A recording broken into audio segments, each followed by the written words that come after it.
One day at school, Oda, Akira, and the second-year students of a Japanese high school witnessed a glowing ruin appear on the classroom floor. They were bewildered as the classroom began to shake, and a brilliant light enveloped them. They all lost consciousness for a moment and woke up in a strange place. Akira was overwhelmed and wondered where they were. He saw a tall man wearing a royal robe and a crown. The man stood up, welcomed all the students, and introduced them to his palace, explaining that they had been summoned to another world. He introduced himself as the king and the girl beside him as the princess, his daughter. The king assured everyone that their presence here was for an important reason.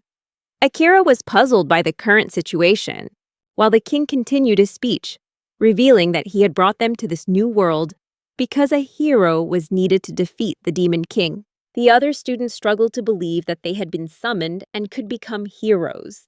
The king explained that the world they were in was called Morrigan, consisting of 4 continents where humans, elves, beastmen, and demons lived. He ruled a nation called Redis, which had the largest human population, but was currently threatened by demons. He announced that the students had been chosen as candidates for the title of hero, in the desperate hope that they could destroy the Demon King to bring peace to this land.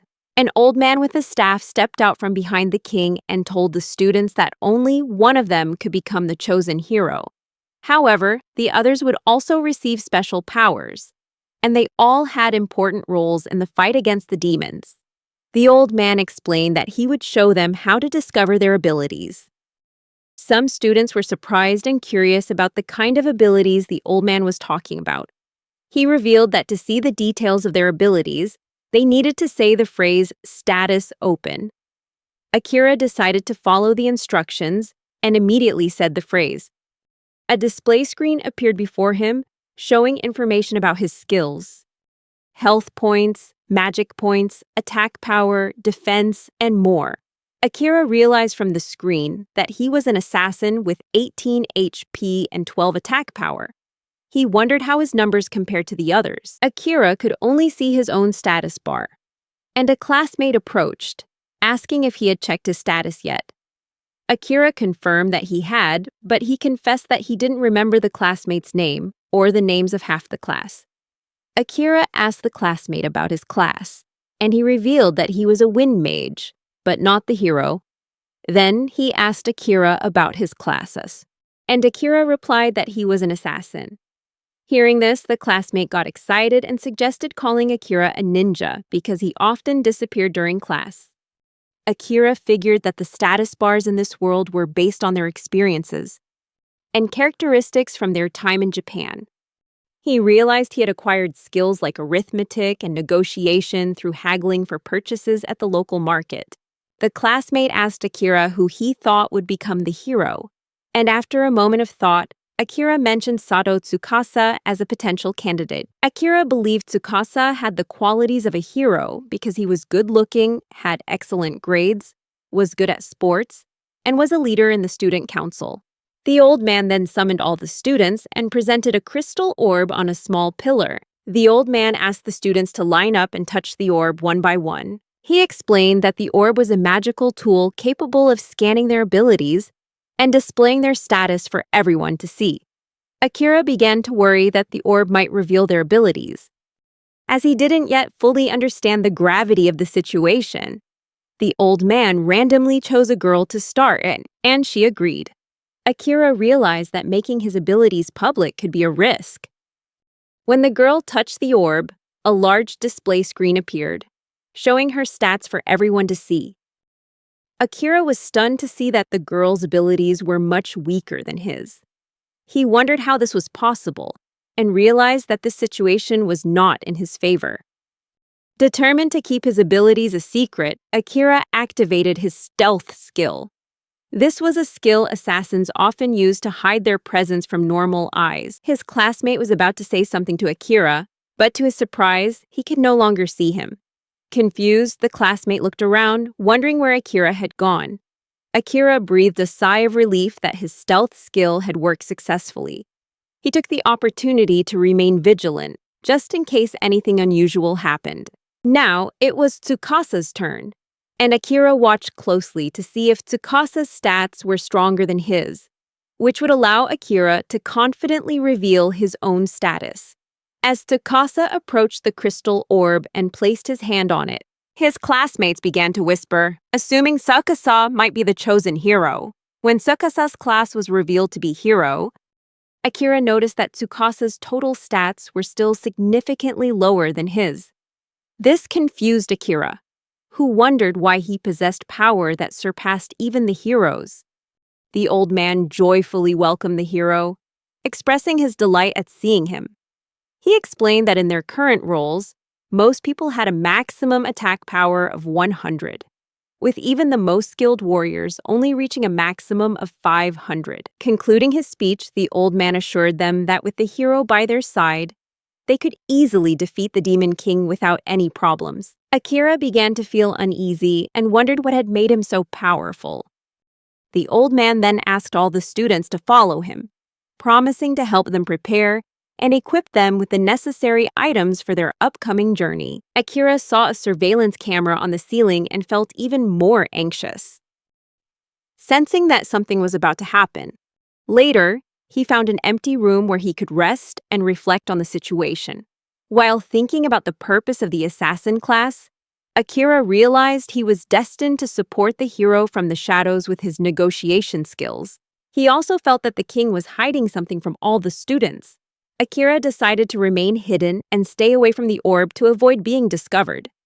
He recalled that ever since the introduction, he had kept his distance from his classmates and waited for an opportunity.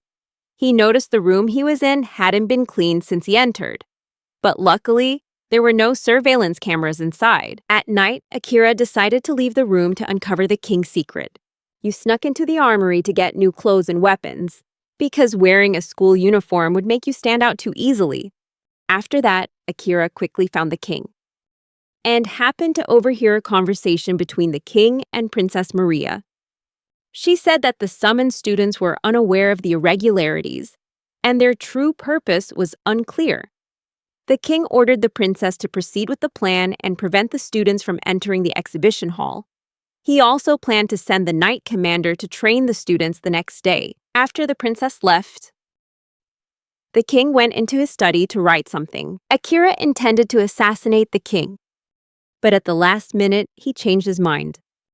Realizing that he didn't fully understand the king's plan yet, he decided to withdraw, a decision he would later come to regret. Meanwhile, in a forest, a young girl was running for her life, being pursued. Suddenly, an arrow struck her in the leg, causing her to fall.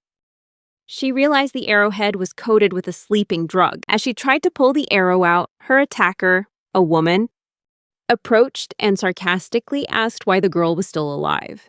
The next day, all the students gathered in the dining area for breakfast.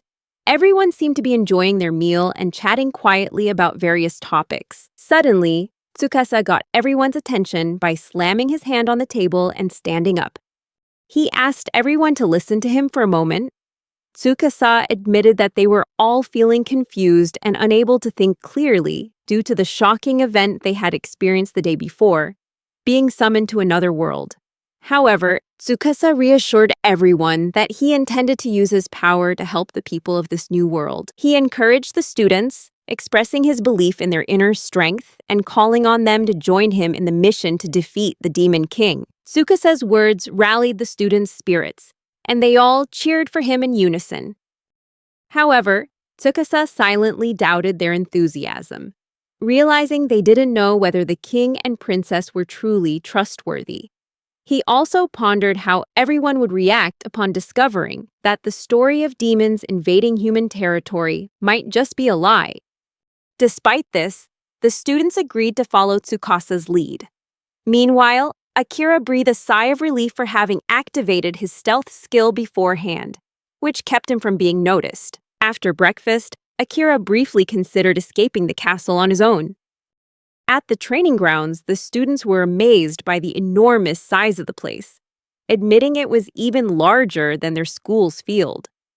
A cheerful man walked up and introduced himself as Saran Misray, the knight commander of the Retise Kingdom and its last line of defense. In a playful tone, he confided in his vice commander, Isekai'd, that introducing himself like that was embarrassing.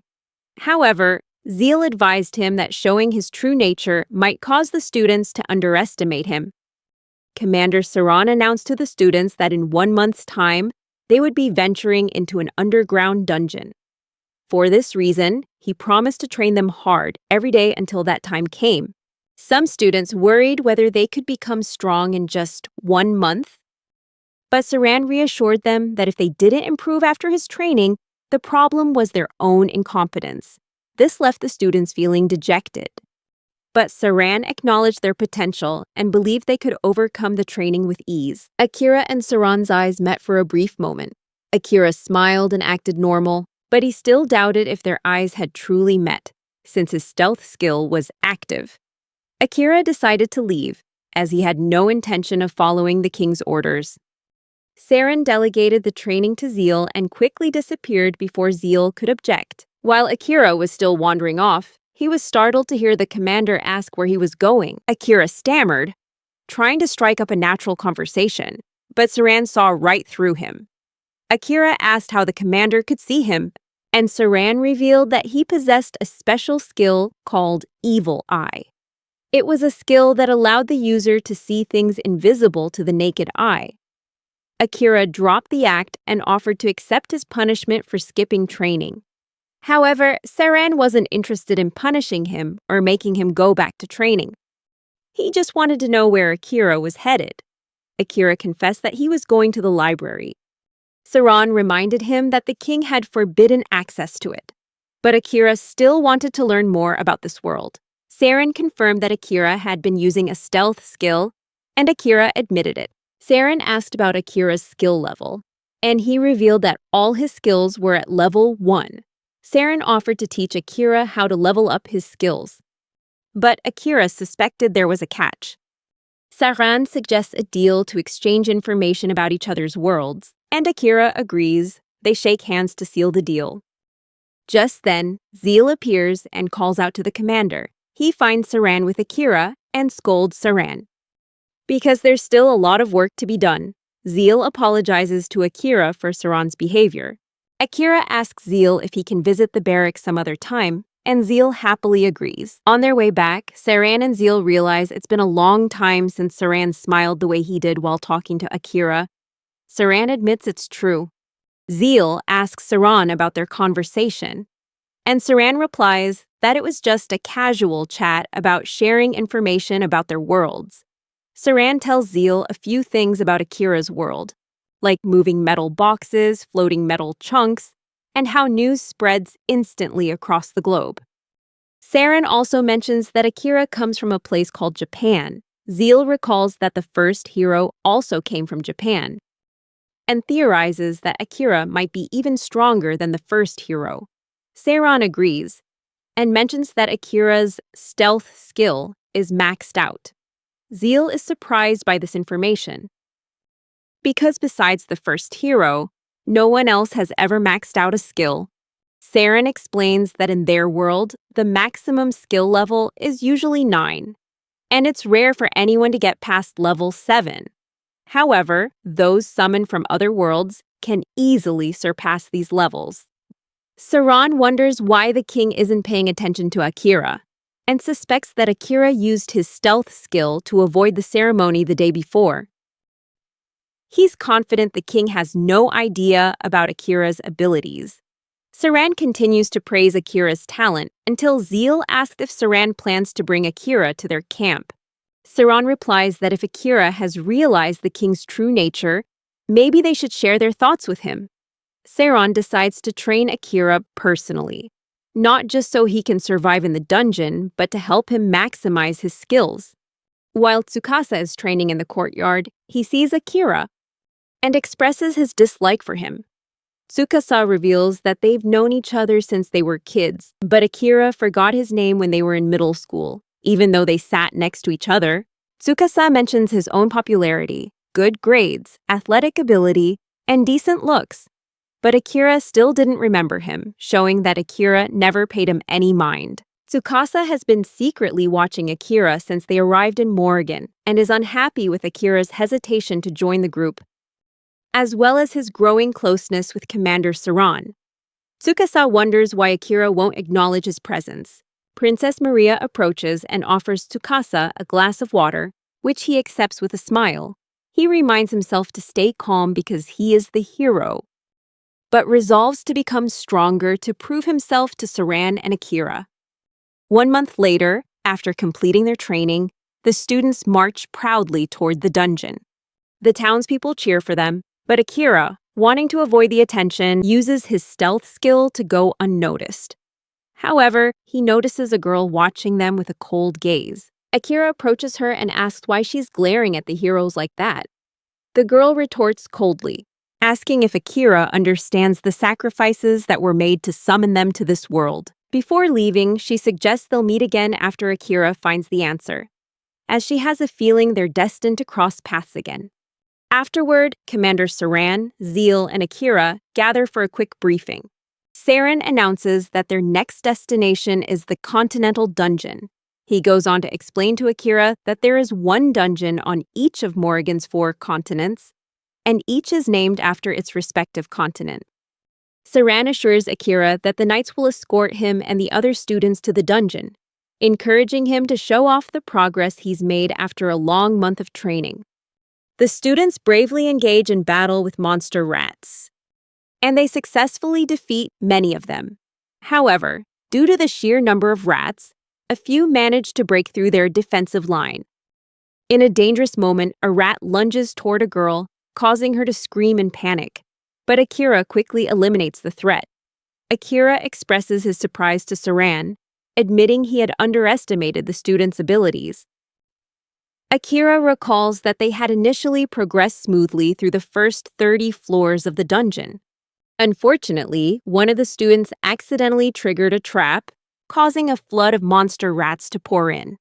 The students continue to fight, but the situation gradually becomes overwhelming. Akira suggests to Saran that they should retreat, and Saran agrees. He praises the students for the progress they've made so far. Saran announces that he will create a path for their escape and encourages the students to take the opportunity quickly. After chanting an incantation and using his heavenly blade skill, Saran creates a clear escape route for the students. Zeal directs the students to run toward the surface, following the path Saran opened. As they are fleeing, the students realize that there are still monsters waiting for them at the entrance to the next floor. Suddenly, Tsukasa remembered the smoke bomb that Princess Maria had given him to use in times of danger. The smoke bomb didn't explode but continuously released smoke, causing the monsters to panic and flee. Realizing he was running out of smoke bombs, Tsukasa ran ahead of the group of students and advised them to stick close and run together. Zeal and another knight combined their skills to push back more monsters. Akira was impressed by their coordination and asked Saran if the knights alone were enough to defeat the Demon King. Saran ignored the question and just instructed them to retreat. While retreating, they heard a loud roar from the floor above and rushed to check it out. They discovered a minotaur, which surprised Zeal, as such monsters usually only appeared on deeper dungeon floors. Akira tried to attack the minotaur, but his dagger shattered the moment it made contact. Revealing the monster's incredible toughness, Akira approached Tsukasa to ask about the situation. And Tsukasa explained that they were just using smoke bombs to drive the monsters away. But the minotaur appeared after they used the last one. The minotaur attacked, and Tsukasa tried to block its blow with a sword, but his arm ended up breaking as a result. Zeal reassured Akira that the knights would handle the minotaur and told him to take Tsukasa to a healer. Akira escorted Tsukasa, praising his courage and resilience while enduring the pain. Tsukasa responded to Akira's words by asking, "If I don't protect our classmates, who will?" Akira immediately shot back, asking, "And who's going to protect you if you're trying to carry the burden of protecting everyone?" Akira emphasized that their goal wasn't just to protect others, but to use their power to defeat the Demon King.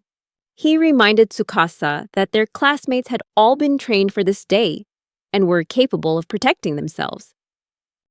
Akira advised Tsukasa to prioritize taking care of his own health first. Shortly after, Tsukasa's behavior became erratic.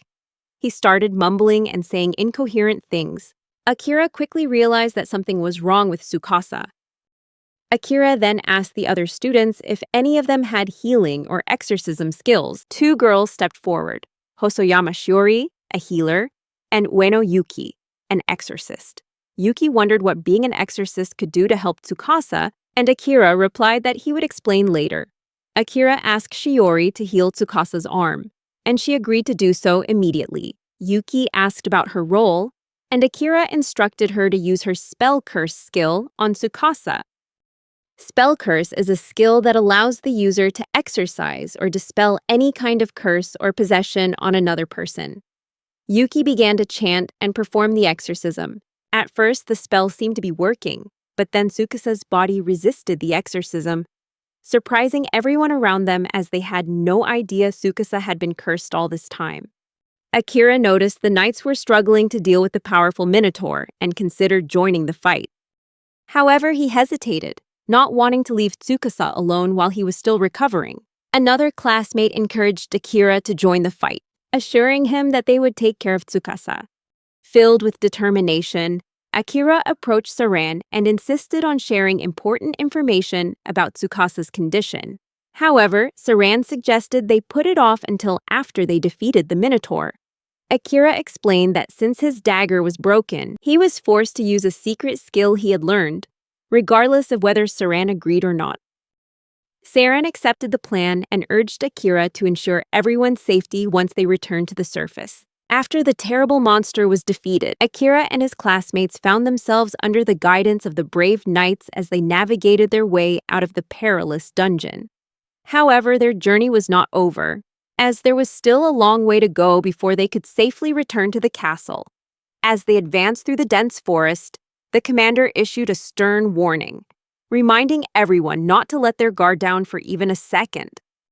Akira noticed the stark contrast between the chaos in the dungeon and the eerie silence that enveloped the forest.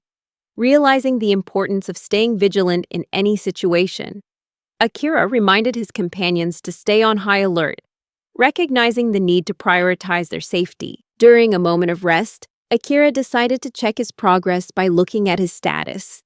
To his astonishment, he discovered his power had skyrocketed from an initial level 1 to an impressive level 15. Not only did his overall level skyrocket, but his other attributes also saw significant improvement. Akira figured this sudden surge in power was likely a direct result of the confrontations with the formidable monsters he had bravely defeated in the dungeon. It seemed like the most logical explanation under the circumstances. Currently, Akira's stats were 3 times what they were when he first set foot in this magical world, a testament to his growth and progress. Moreover, his skills had also improved considerably. To his surprise, Akira discovered he had acquired 2 new skills, Roar and Intimidation. Recalling the commander's words about acquiring skills from defeated enemies, Akira started to connect the dots between his confrontation with the mighty Minotaur and the emergence of these new abilities. However, despite his clear progress, the whole experience felt too fast and surreal for Akira to fully grasp. Still, with his adaptable nature, Akira was confident he could easily master these new powers. As he reflected on the fate of the hero Tsukasa, Akira felt perplexed by Tsukasa's reckless actions during the Minotaur encounters. From Akira's perspective, it was unwise for Tsukasa to try and shoulder the responsibility of protecting everyone on the battlefield. Each member of the group had undergone rigorous training and should have been capable of defending themselves. Tsukasa's bravery, though thoughtless, only led to him breaking both his arms, a regrettable consequence of misplaced priorities. Akira's curiosity grew as he wondered if Tsukasa, like himself, had acquired any new skills after battling such a powerful foe. Upon returning to the safety of the castle, a sense of relief washed over everyone. To ensure no one was lost in the chaotic battle, a roll call was necessary. However, Akira longed to skip the routine head count. He wanted to break free from anything involving the king and the castle, craving freedom and independence. As he was contemplating his escape, the commander intercepted him and presented him with a surprising gift. An extraordinary sword, unlike any other weapon. It was a katana, a weapon with a glorious past, once wielded by the very first hero. The hero of that era had forged this sword with his own hands, revealing a surprising connection. The commander then told Akira that both he and the first hero hailed from the same time and place, Japan. This discovery stunned Akira, as he realized the weight and significance of the ancestral sword entrusted to him by his respected mentor. Facing the terrible Minotaur, Commander Saran realized that even with his full strength, he couldn't take on the beast alone. However, fortune smiled upon him when Akira appeared just in time, prompting the commander to ask for his help.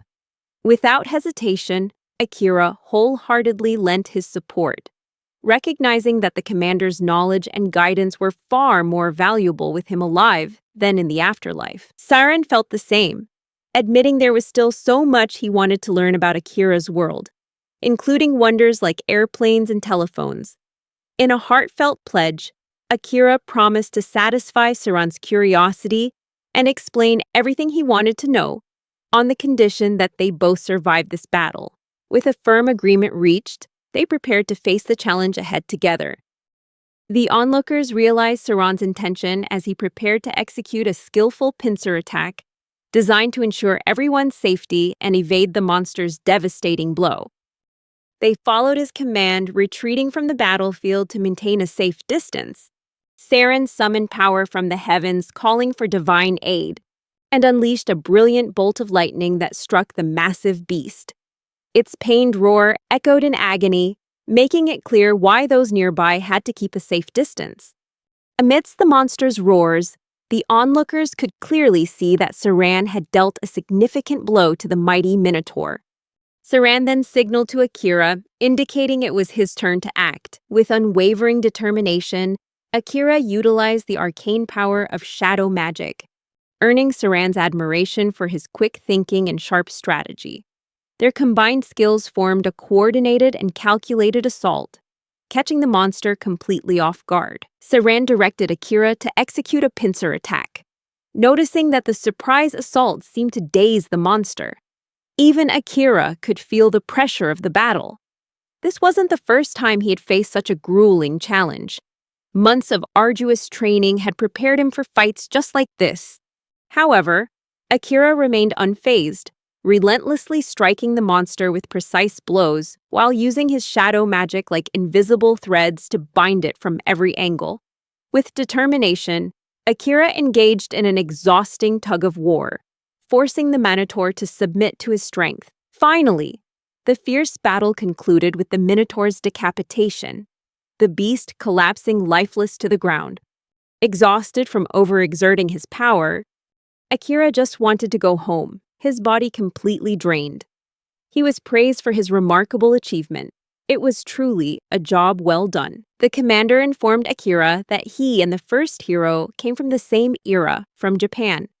This surprised Akira, especially when the commander revealed that the king was still unaware of the special gift, and implored Akira to keep their secret. As it turned out, the katana had actually been stolen from the castle's treasury. However, the commander justified this act as a necessary evil since Akira's original dagger had shattered in battle. Interestingly enough, that dagger had also been a treasure stolen from the castle. Lost in thought, Akira meticulously examined his new sword. The name it bore, Kogarasu Zukuri, seemed to echo in his mind. He guessed it meant something like Little Crow Maid. This double-edged sword exuded a dark aura, with its scabbard, blade, and hilt all jet black. Even the back of the blade was sharp enough to cause harm. Curiosity drove Akira to delve deeper into the sword's history. He remembered reading about it somewhere in his accumulated knowledge. To confirm, he asked the commander about its name. Surprisingly, the sword bore an inscription in a strange language that neither of them could decipher. However, the sword's true name, Yato no Kami, meaning God of Blades, was clearly engraved upon it. Although the initial inscription remained a mystery to them, when a hero held the sword, a sense of nostalgia washed over them. As Akira slowly drew the blade from its sheath, additional engravings appeared, this time in a language he could understand. It turned out the first hero who wielded this extraordinary weapon had left a message for its successor. The message urged that the sword be used to its fullest potential during the most critical moments. The whole affair left Akira pondering the enigmatic nature of the first hero, wondering what kind of person he truly was, and what extraordinary feats he had accomplished. As Akira carefully returned the magical katana to its ornate scabbard, he prepared to leave. However, the commander seized the moment to ask about what Akira had alluded to earlier concerning the hero Tsukasa. Eager to share his observations, Akira revealed that Tsukasa seemed to be trapped in a cursed predicament, which his classmates had repeatedly tried to dispel to no avail. Intrigued, Akira sought the commander's insight and understanding of this troubling situation. Meanwhile, in another compelling scene, the true nature of the enchantment Tsukasa was under was revealed. It was none other than the castle's princess who had placed him under her spell. Driven by her own resolve, the princess was determined to shape Tsukasa's actions and thoughts to her will, using her influence and power with unyielding determination. The situation grew increasingly tense, setting a suspenseful tone for the unfolding story. However, the princess's twisted schemes were swiftly disrupted by Akira, who threw a wrench in her entire meticulous plan. Unaware of his identity, she questioned Akira's audacity. Assuming he was one of Tsukasa's friends, she reprimanded him for daring to barge into her private chambers, implying he had no shame. Unfazed by the accusation, Akira firmly stated that she was no true lady, at least not in any honorable sense of the word. He accused her of using cunning tricks to keep the person she claimed to love, merely to satisfy her own selfish desires. Akira saw it as a disturbing display of twisted affection. In no uncertain terms, driven by his own sense of integrity, Akira made it clear that he did not approve of such distorted notions of love. Akira reached out and grabbed the crystal, while the princess incessantly muttered her incantations. A chill ran down his spine as he felt the icy energy radiating from the crystal, even as he forcefully snatched it off the table. With the crystal confiscated, Akira was certain that Tsukasa would finally be freed from the spell's grip. However, before leaving, he sought an explanation from the princess herself, wanting to understand why she so loyally followed the king's orders. In response, the princess expressed her unwavering loyalty to the crown, driven by a desire to serve the king's best interests. Satisfied with her answer, Akira quietly departed, effortlessly slipping out through the window. The encounter with the princess left Akira deep in thought, wondering about the depth of her understanding, or rather her lack thereof, when it came to love. He began to question her upbringing and the reasons behind her distorted views on affection and devotion. Seeking clarity, Akira confided in the commander, who revealed a heartbreaking truth. The princess had lost her mother at birth and was raised by a king constantly lost in memories of his late queen. Without a mother's guidance, the princess was forced to navigate the complexities of love on her own. This story shed light on her unusual perception of love. Despite her difficult upbringing, the princess had grown into a strong and determined woman. Akira soon realized that confiscating a single crystal was only a minor setback. The princess had a whole stash of crystals ready to replace the one he had taken. After his meeting with the princess, Akira quietly returned to report to the commander, attempting a stealthy approach. To his bewilderment, however, the commander easily detected his presence, leaving Akira to wonder how he had so effortlessly foiled his attempt at stealth. The commander, with a knowing smile, dismissed Akira's failure as a testament to how well he knew him. The long time they had spent together had forged a deep bond, rendering Akira's efforts futile. Shifting his attention to the true purpose of Akira's presence, Akira presented the confiscated crystal to the commander, revealing that it was the commander who had provided him with the intuition that led to its confiscation. The crystal was clear proof, reinforcing their suspicions. Intrigued, the commander took the crystal, his mind filled with thoughts and contemplation. This new discovery worried Akira, and he hastily asked if the spell was truly broken. The commander reassured him, confirming that the spell had been destroyed. However, there was something unresolved in the commander's response, leaving Akira curious and eager for a clearer explanation. Unfortunately, the commander remained tight-lipped, promising to examine the crystal more closely. He dismissed Akira for the night, advising him to rest after the dramatic series of events that had unfolded in such a short time. However, Akira was skeptical about the safety of sleeping in his room within the castle walls, especially since he had angered the princess and made an enemy of her. He weighed his options, contemplating finding another safe haven for the night. Before bidding Commander Saran farewell, Akira brought up a topic he had mentioned earlier, one that still piqued his curiosity. The commander reassured him that the information Akira requested would be ready by that evening, and they would continue their conversation after a well-deserved night's rest. With this promise, Akira departed, his mind filled with unanswered questions and anticipation. As the sun slowly rose over the horizon, casting a brilliant golden glow across the landscape, Akira felt a pang of regret for not waking up sooner. The previous day's battle and the events that followed had left him exhausted, making it impossible to wake up as early as he had hoped. However, it was hardly surprising after the hardships he'd endured. As he began his morning routine, Akira noticed Tsukasa, the revered hero, actively searching for him. Inwardly, Akira pondered Tsukasa's condition, wondering if he had truly been freed from the curse's clutches. It was a relief to see that Tsukasa seemed to be in good spirits.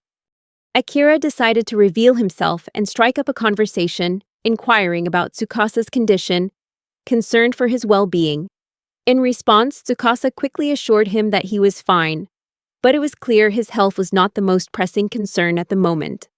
The air around Tsukasa radiated a sense of urgency, suggesting that something serious had happened involving Commander Saran. Unfortunately, Tsukasa couldn't disclose the details right away, leaving Akira in a state of suspense, wondering about the nature of this urgent situation. With no other choice but to follow the anxious Tsukasa, Akira hurried after him, driven by curiosity to learn the cause of the commotion. The two quickly made their way back to the castle, where a tragic sight met Akira's eyes. Commander Saran lay motionless on the floor, a fatal wound piercing his chest. The sight filled Akira with sorrow and disbelief, a wave of painful emotions washing over him.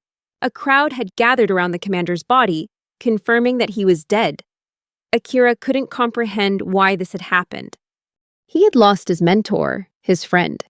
He desperately wanted answers, but someone in the crowd, seemingly unaffected by Akira's grief, pointed out that it was Akira's own dagger embedded in the commander's chest. Several others chimed in, claiming they had seen Akira use that very dagger in battle. This could only mean one thing: Akira was the murderer. The crowd grew agitated, convinced that Akira had murdered Commander Saran. Akira tried to calm them and explain, but they hurled insults at him, and the situation quickly spiraled out of control. Akira was confused. He was sure someone had to remember that his dagger had broken during the fight with the Minotaur. Why did no one seem to recall that? Why wasn't anyone speaking up to remind those who had forgotten? Suddenly, Akira realized something as he saw the princess and the king standing among the crowd. His classmates were probably under a spell, which was why they had so easily turned against him. If this was truly the king and princess's scheme, then clearing his name would be an incredibly difficult task. Akira walked over to the commander's body and pulled the blood-soaked dagger from his chest. He declared to the king that he would be leaving because he had now become a hindrance. The king had no intention of letting Akira leave so easily. After all, everyone believed he had killed the commander, their last line of defense.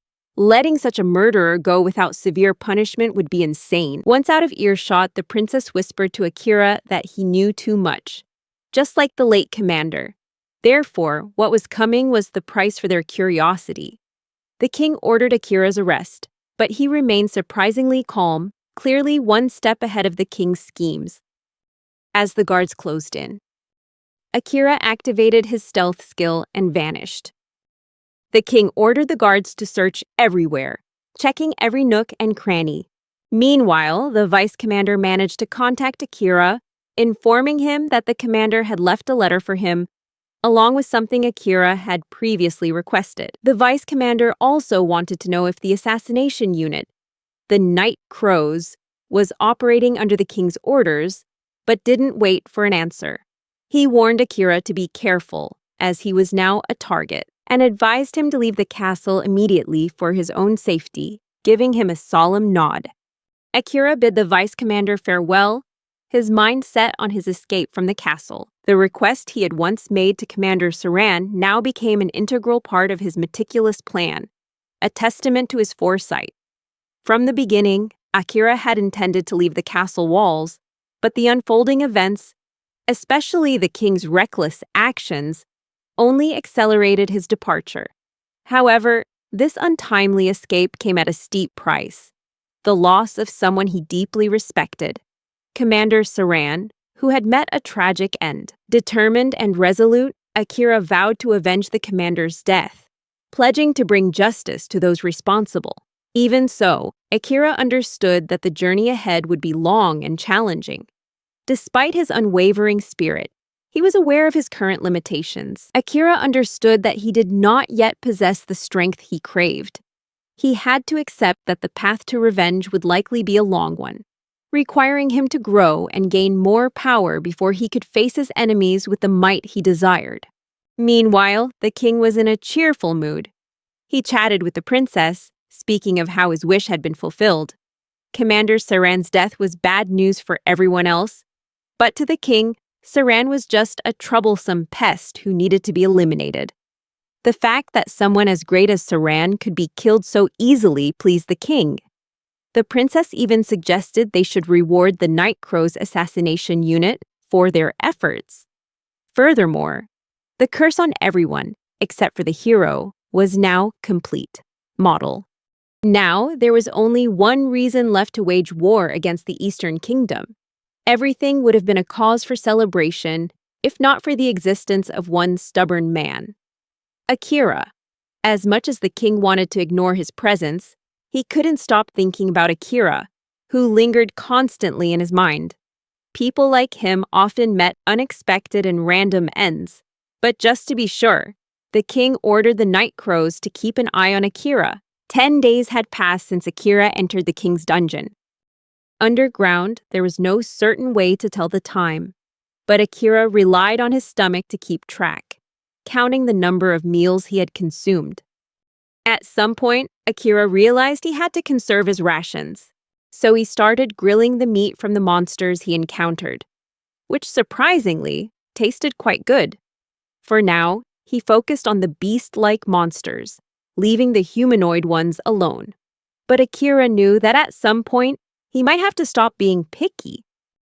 The moments when Akira rested to eat were when he was most vulnerable. So to compensate, he always kept his stealth and threat detection skills activated. Although using these skills drained his stamina and mana, he couldn't risk letting his guard down.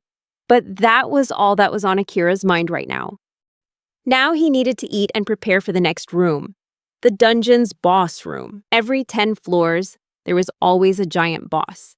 Before Akira now was the boss room of the 60th floor, meaning he had already faced boss monsters from the 10th to the 50th floors. The 10th floor had a goblin general, which Akira handled with ease. The 20th floor had an orc, while the 30th was an extremely tough red wolf. To pass the 40th floor, Akira had to fight the Goblin King. On the 50th floor, his greatest challenge yet, Akira faced Fenrir. Facing one Fenrir wasn't too great a challenge, But what made it difficult was that Fenrir came with 4 level 30 red wolves. To defeat them, Akira had to use his stealth skill and attack each one from behind. Akira wondered what would have become of him without his skills. This made him determined to improve his fighting technique, not just rely on his skills anymore. Ever since defeating the 50th floor boss, Akira had stuck to that resolve. He had made it to the 60th floor using only his curved sword and combat skills, without relying on magic. However, Akira realized that the caliber of his opponents was getting stronger. He knew he might be forced to use his skills again sooner than he'd like. Akira was now in the boss room.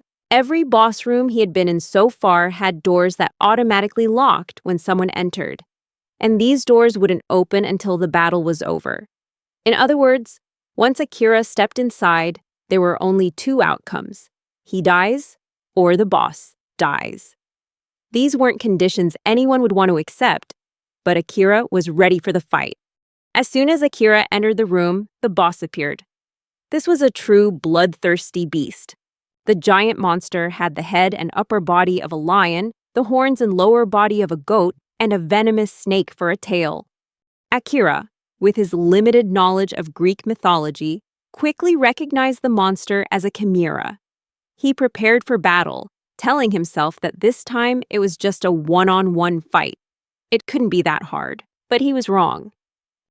The chimera was as agile as it was strong, constantly charging at Akira with terrifying speed, and he barely managed to dodge each time. What made the fight even harder was that the chimera had no blind spots, thanks to its venomous snake tail, which was ready to strike from any direction.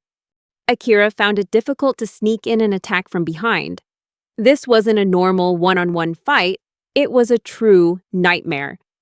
Whether he was thinking about how to survive or was overwhelmed by the chimera's immense presence. Akira lost focus for a moment. This gave the chimera an opening to charge at him and slam him hard against the wall. Akira cried out in pain, feeling as if all his ribs had been broken by that attack. Literally and figuratively, backed into a corner, Akira didn't need anyone to tell him it was time to stop relying solely on his curved sword.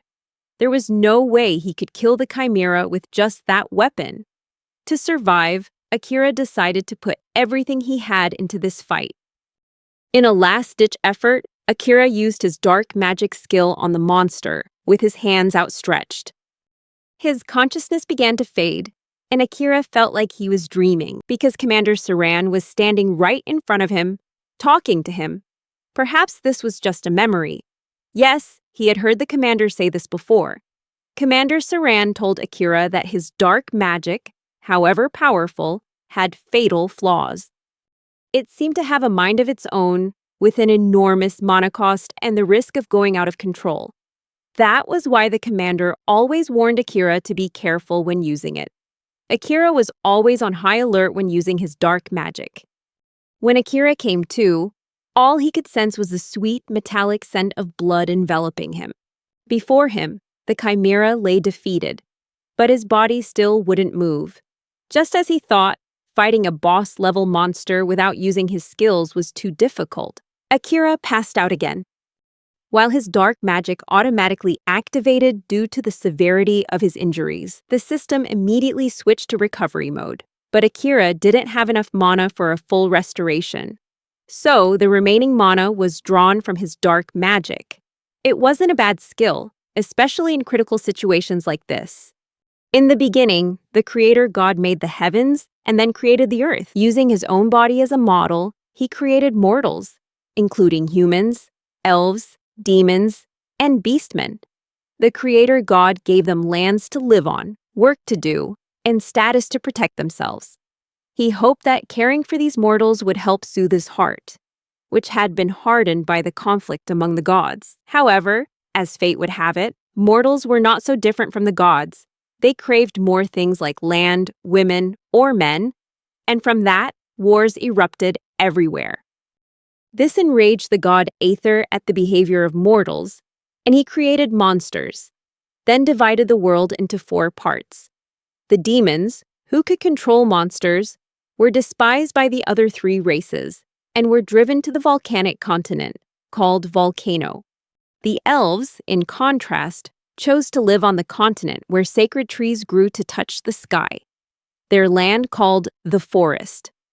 The two remaining races, humans and beastmen, continued to fight until the very end. The humans were victorious and chose the richest of the 4 continents, called Kentinen.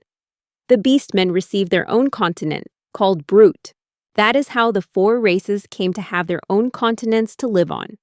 However, even after the war ended, the demons did not stop their attacks against the other 3 races. To this day, the demons remain the common enemy of the other 3 races. Akira finally opened his eyes for the first time since defeating the Chimera. He must have been dreaming. And again, it was about Commander Saran. He had been dreaming of Saran frequently lately. And this time, it was about the first day he met the commander. As he tried to recall the dream, Akira realized something even more astonishing.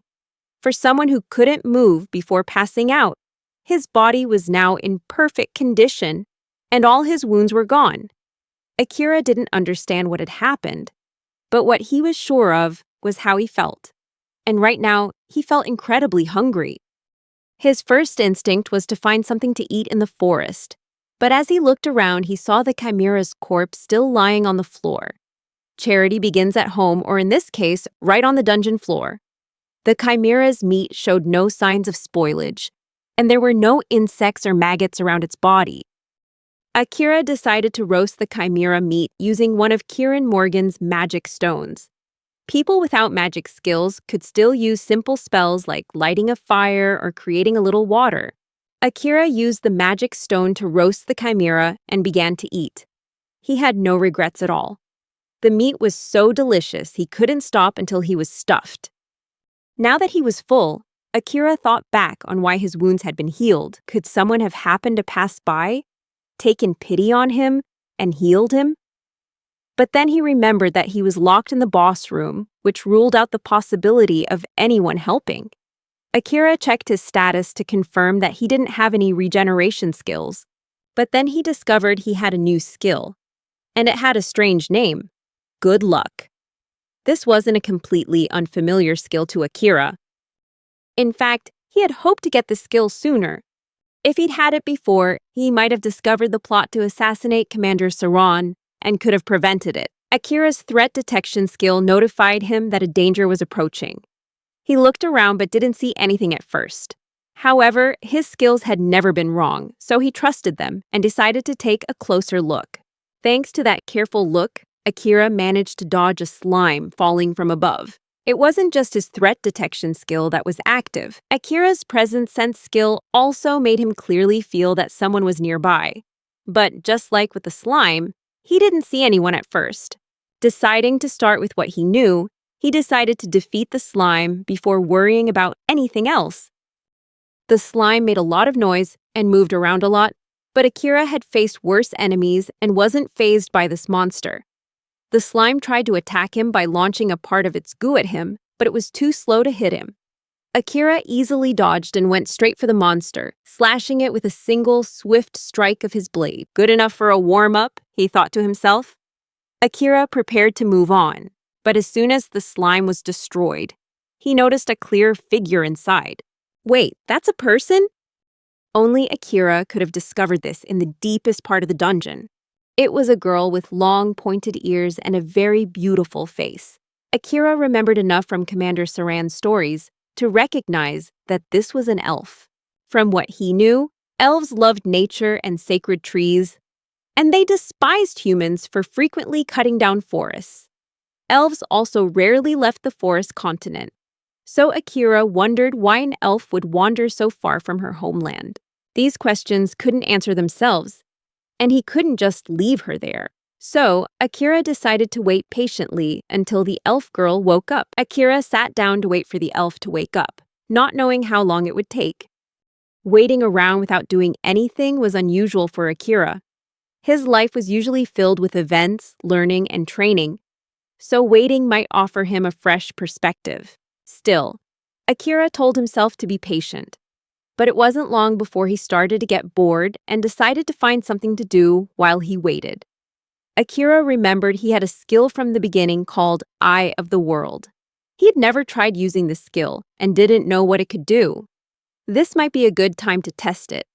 Eye of the World was a skill that allowed the user to see the entire truth of the world. The user could also adjust the range of vision. Akira decided to try using the skill, but as soon as he activated it, his body couldn't handle it. His head throbbed as if it were about to split in two. Akira saw many things, but he couldn't maintain it for long, so he was forced to cancel the skill before it harmed his body. Akira realized that some of his skills couldn't be used continuously, especially Eye of the World. After reading carefully about the skill, he discovered that he could adjust its range of vision. This made him wonder if he could control it better on his next try. But before he could try the skill again, Akira noticed something else.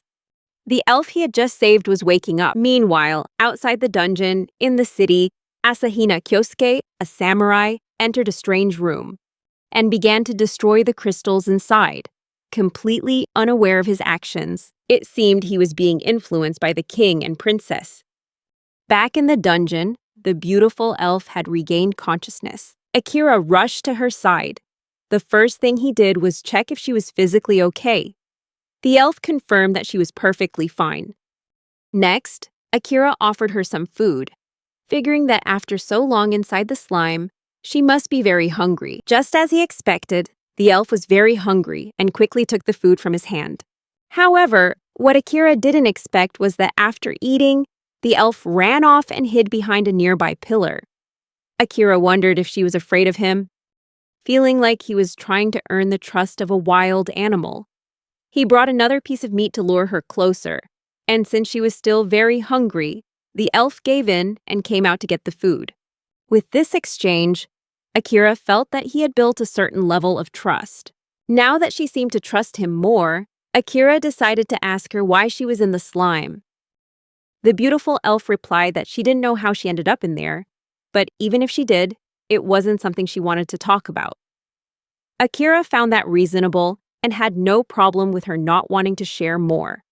As he looked at her again, Akira noticed something strange but surprising. Perhaps because he had activated the Eye of the World skill right as she woke up, he could now see her status screen very clearly. From her status screen, Akira learned that the beautiful elf's name was Amelia Rosaquartz of the High Elf race. From what he had heard, High Elves were like the royalty of the elf race. But what caught his attention even more were her impressive stats, especially her magic power, which was described as immeasurable on the status screen. What did that even mean? And as if Akira hadn't had enough surprises for one day, he realized that Amelia also possessed the skill Eye of the World. This special skill was supposed to be extremely rare. Yet by some coincidence, he met another person who had it in the depths of the dungeon. Because she also had the skill, Amelia could see Akira's status screen, including his name and basic information. She didn't hide this fact as she called him by name and asked why he was in the dungeon. Akira replied that he was here to raise his level. After that, an awkward silence stretched between them. Looking closer at Amelia, Akira noticed that she had white hair and red eyes, very different from most other elves who usually had blonde hair and blue eyes. Akira tried to break the awkwardness between them by asking Amelia about her future plans, whether she intended to return to the Elven continent. However, Amelia surprisingly gave a bold reply, stating that she planned to stay with Akira. The young man hadn't expected this answer at all and told her about his plan to return home after clearing the dungeon. Amelia turned her face away and told Akira that he no longer had a place in the human castle. This response shocked Akira, and he immediately asked what she meant by that. Amelia pointed out that they shared the same eyes and therefore, Akira should understand why he no longer had a place there. Akira felt that she was talking about the Eye of the World skill, but perhaps his level was still too low to truly understand her meaning. Amelia replied that he didn't understand because he had rejected those eyes. Before Akira could ask more to understand better, she said she was tired and needed to rest. Akira had no choice but to let Amelia rest, but he couldn't stop thinking about what she had said. Before going to sleep, Akira expanded the range of his threat detection skill to include the area around Amelia, ensuring she was also safe. What a thoughtful gentleman. Meanwhile, Amelia was pondering the words she had spoken to Akira. She knew that those words didn't just apply to Akira, but to herself as well. She also had nowhere to return to. While lost in her sad thoughts, Amelia felt a warm breeze touch her skin on the cold floor. Akira had used his daily life magic to create a warm breeze for her. She realized that whether he was Vlad or Akira, he might be a kind person after all. He had taken better care of her than anyone in the elven village. Even her own sister had rejected her. Amelia recalled the moment she looked into Akira's eyes and said he was from another world.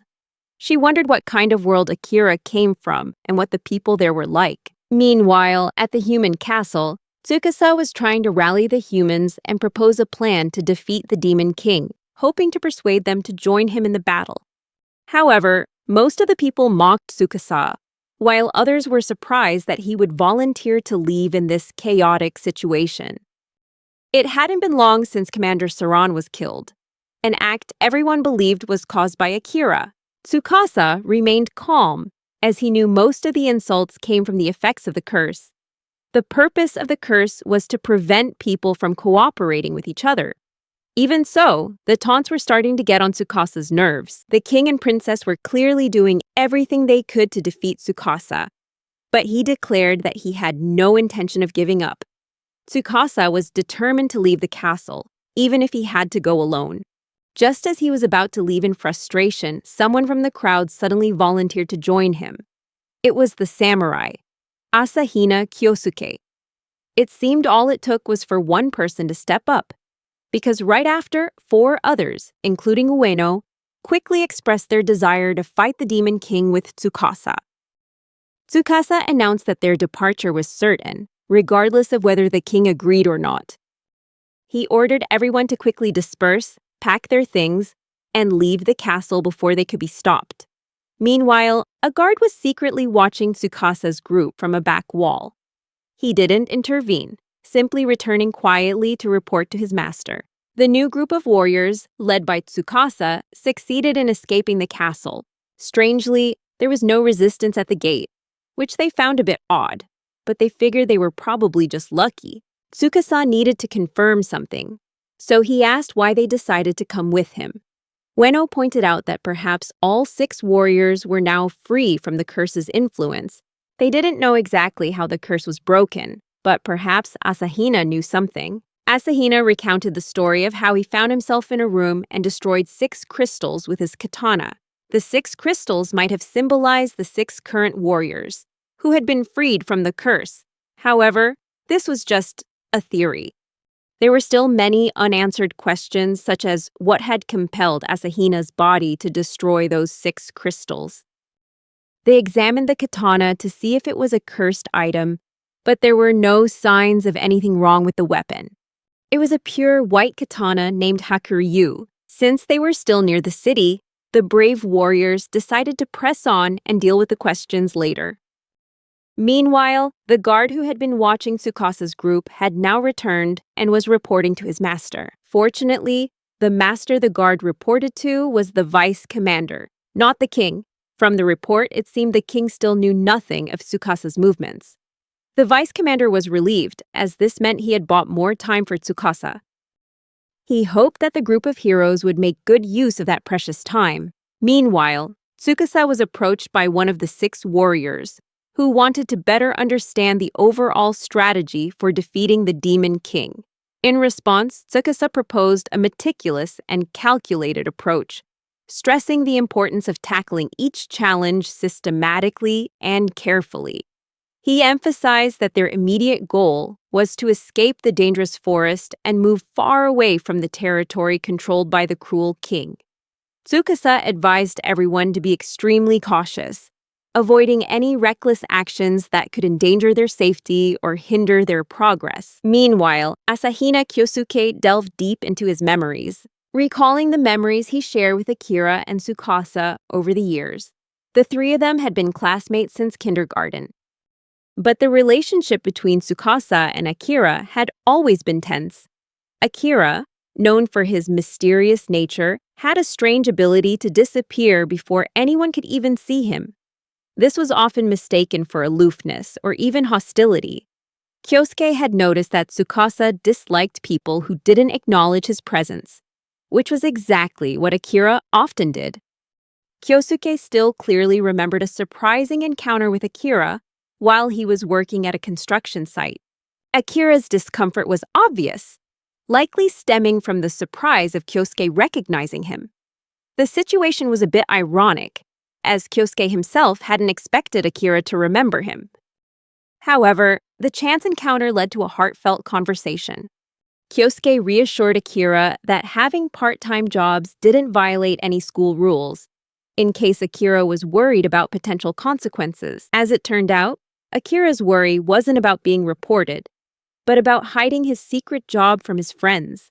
Their friendship quickly blossomed when they discovered a common bond. They both had younger sisters, and by coincidence, their sisters were best friends with each other. Akira and Kyosuke's bond extended beyond the school grounds, and they began spending more time together outside of class. However, their peaceful companionship was abruptly cut short when they were drawn into a strange world. Unjust accusations were hurled at Akira, leaving Kyosuke's heart heavy with sorrow and regret. He deeply regretted not being able to help when the unfair crowd labeled Akira a monster. Ever since setting foot in this unfamiliar world, Kyosuke hadn't had a single chance to talk to Akira. Regret gnawed at him, knowing he should have tried harder to establish a line of communication with his old friend before these unfortunate events unfolded.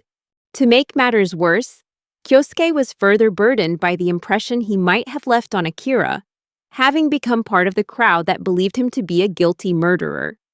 He wondered if his actions had affected their friendship, and if Akira resented him for not standing by his side when it mattered.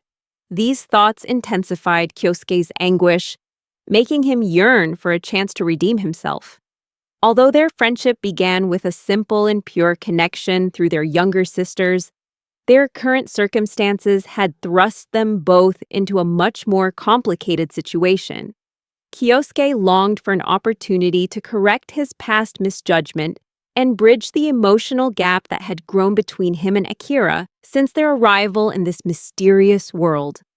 As Kyosuke was lost in his recollections, Tsukasa suddenly interjected with a curious tone, eagerly asking about Kyosuke's motivation for joining the hero's dangerous journey. With a determined glint in his eye, Kyosuke revealed that his main goal was to reunite with Akira. This declaration elicited a surprising reaction from Tsukasa, a flicker of annoyance crossing his face. However, Kyosuke was unfazed by the reaction. He went on to remark that Akira and Tsukasa shared many notable similarities. This assertion seemed to bother Tsukasa even more, and the urgency in his desire to end the conversation quickly became apparent. Although he held no ill will towards Akira, Tsukasa couldn't deny the resemblance between them. Despite Tsukasa's subtle signals to stop, Kyosuke remained oblivious. He persisted, emphasizing the burdens that both Akira and Tsukasa carried, though the nature of these burdens was very different. One held it within, while the other faced it alone. Both tried to endure the pressure from others. Returning to the scene within the intricate labyrinth, Emilia and Akira were locked in a fierce battle with a massive and terrifying foe. Emilia's swift and skillful movements proved crucial, allowing her to quickly defeat the fearsome monster. She activated her gravity skill, pulling the flying beast down to the ground, where it met its end. A wave of relief washed over Akira as he witnessed firsthand that Emilia was not the burden he had initially thought her to be. After the gruesome battle, the two took a break, recovering their strength and sharing a much-needed meal. In this moment, they set aside the horrors that surrounded them. Before starting their meal, Akira took a moment to pray, a custom from his world. Emilia, curious about this ritual, decided to mimic Akira's gesture, clasping her hands in prayer and asking if she was doing it right. Emilia's curiosity piqued her interest in Akira's customs. and she began to seek more information about his personal life. Emilia went on to ask Akira about his family and his closest friends. Akira, in a rare moment of vulnerability, opened up to Emilia and shared details about his past. He grew up in a single-parent household, with his mother and younger sister as the pillars of his life. His father had abandoned them when Akira was about 10 years old, leaving behind the burden of caring for a frail mother and 2 children. His father had no intention of caring for an ailing wife and 2 children, and so he left. To make ends meet, Akira had to work multiple part-time jobs while keeping up with his studies. Recently, his sister had volunteered to help out, lightening the load on Akira's shoulders and giving him more time at home. Akira's story was touching, filled with emotion and resilience. In response, Emilia shared that she also had a younger sister. It seemed like everyone in the story had a younger sister. Emilia's sister excelled in every area, from beauty to diverse skills. Emilia, however, carried a sense of insecurity when comparing herself to her sister, whom she saw as nearly perfect. Akira expressed his skepticism about this, suggesting that spending time with people who seem flawless might not be as interesting as one might think. He compared it to his relationship with Tsukasa, highlighting the appeal of people with weaknesses and flaws, those who don't hide behind a facade of perfection. During their conversation, Akira suddenly expressed a craving for rice, which surprised Emilia. She informed him that rice also existed in their current world, much to Akira's surprise and excitement. She also revealed that the first hero had established a nation called Yamato, which shared many similarities with Akira's original world. The possibility of visiting Yamato ignited a spark of hope in Akira. However, he was well aware that he had to focus on his primary goal at hand, increasing his level and avenging the fallen Commander Saran. Emilia, ever a steadfast source of encouragement, assured Akira that he already possessed great strength, and that in her eyes, he was already among the strongest people she had ever met. Akira acknowledged the reality of his own power, recognizing that he possessed formidable abilities even without relying solely on his eye-of-the-world skill. Still, he was keenly aware that his current strength was not enough to complete his mission and bring justice for Commander Saran. To achieve his goal and overcome the challenges ahead, Akira had to relentlessly strive to reach level 100, pushing his limits to become stronger and unlock his true potential. Driven by his pursuit of mastery in swordsmanship, Akira had once embarked on a daring quest to conquer a dangerous floor. However, his efforts proved more difficult than expected, leaving him facing frustration and a sense of stagnation. After he expressed his difficulties, his supportive companion, Emilia, decided to help him. She used her formidable magical abilities to skillfully seal Akira's skills for a short time, preventing him from accessing the powers he usually relied on. In a swift and masterful display of magic, Emilia astonished Akira with her speed and proficiency. To both their surprise, Emilia, with her keen senses, detected an approaching threat from above. A massive monster with menacing wings soared through the sky, causing Akira's heart to race as he grasped the gravity of the situation. Realizing that his threat detection and sensory skills had been sealed, Akira was plunged into a state of uncertainty and vulnerability. The familiar means that helped him anticipate danger were now inaccessible, leaving him feeling insecure. Emilia, in a supportive voice, encouraged Akira to do his best, assuring him that she was ready to intervene if necessary. However, before Akira could formulate a detailed plan, the bat-like monster launched a relentless assault, exploiting Akira's weakened state and catching him off guard. Without his supporting skills, Akira struggled to defend himself and found it difficult to establish a solid defense, putting him at a disadvantage against the monster's continuous attacks. Although Akira recognized the creature from a previous encounter, he understood that this battle would be a much greater challenge without his usual skills to aid him. The monster possessed a unique trait that could deceive and confuse its opponent's senses, making it incredibly difficult to track and predict its movements. Akira faced the immense challenge before him, his mind consumed by the difficulty of the situation. However, Amelia remained his steadfast source of encouragement, urging him to persevere and stressing the futility of relying solely on his sealed skills and senses. Inspired by Amelia's wise words, Akira shifted his focus to an unaffected source of power, the mana flowing within his body, realizing that sensing and controlling the flow of mana could enhance both his physical and mental strength. Akira saw a glimmer of hope in this arduous confrontation. With newfound determination, he began to explore the untapped potential of his mana control skills. Instead of trying to hide or blend into the shadows as usual, Akira chose a novel approach. He delved into the intricate art of creating replicas, using sophisticated streams of mana to craft an unbelievably lifelike copy of himself. When the bat monster charged toward the replicated image, it was fooled by the illusion's authenticity. Akira seized the golden opportunity and executed an incredibly swift and precise sword strike as fast as lightning, eliminating the threat in an instant. Brilliant move, Akira! Amelia stood there, stunned by the creativity and ingenuity of Akira's extraordinary strategy. She couldn't take her eyes off his performance and was curious about how Akira had achieved such an impressive victory. Akira humbly attributed his success to his unique way of understanding and applying Amelia's guidance. He had combined his special mana control skills with his refined swordsmanship to overcome the challenge. Although the monster was dead, the mana construct that created Akira's replica remained standing, like an independent entity. This achievement was not just impressive, but almost impossible.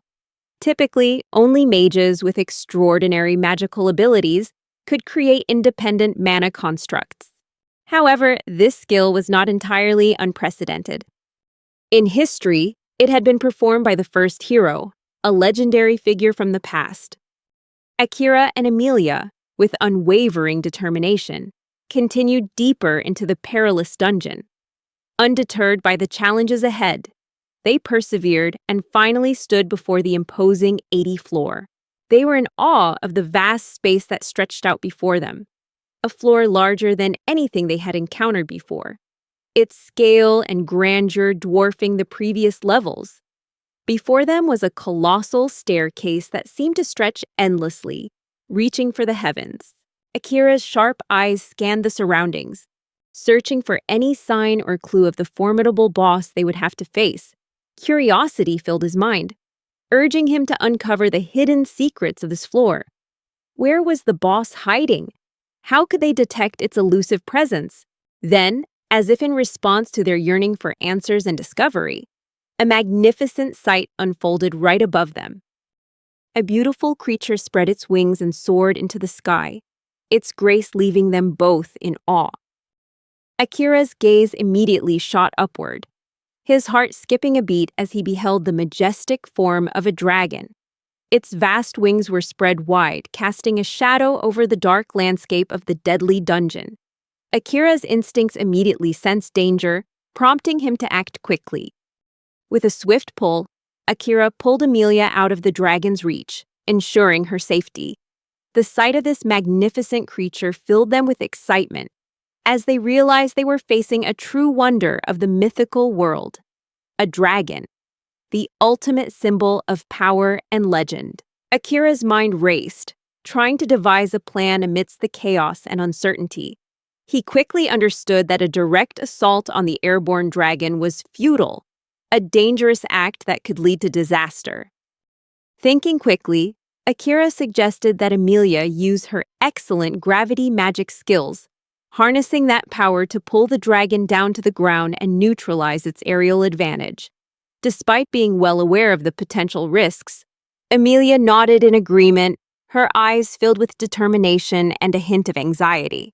She reminded Akira to be extremely cautious, as there was a risk that when the dragon was pulled down by gravity, he could get caught in the chaos and be crushed under the massive creature's weight. With a decisive nod, Amelia unleashed the full extent of her magical power, manipulating the forces of nature to create a powerful pull, dragging the dragon from the heights it once commanded. Seeing his opportunity unfold, Akira's heart pounded with adrenaline as he shot forward like a hunting falcon. The wind rushed past him, sharpening his senses, focusing them on a single objective: to land the decisive blow on the dragon's formidable defenses. Akira gripped his katana tightly, his eyes filled with determination. With intense focus, he quickly identified a weak spot and plunged his blade deep into the back of the dragon's neck, aiming to inflict maximum damage. A wave of exhilaration washed over Akira, confident he had delivered a critical blow that would cripple the dragon's ability to fly, even without Amelia's gravity magic. However, fate had other plans.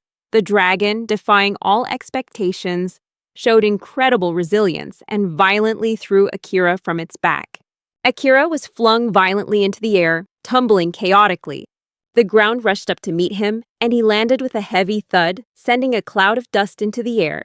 Momentarily disoriented, but undeterred, Akira quickly assessed his condition, making sure he wasn't seriously injured. Surprisingly, the dragon was still standing, though clearly weakened from the fierce attacks it had endured. Akira couldn't hide his surprise, admitting he hadn't expected the dragon to survive a critical stab to its neck. However, he found some solace in the belief that his attack had caused significant damage, impairing the dragon's ability to fly. Amelia, her eyes a mix of concern and astonishment, shared Akira's sentiment about the dragon's incredible resilience. Dragons, known for their indomitable strength, were not easily subdued by a single blade.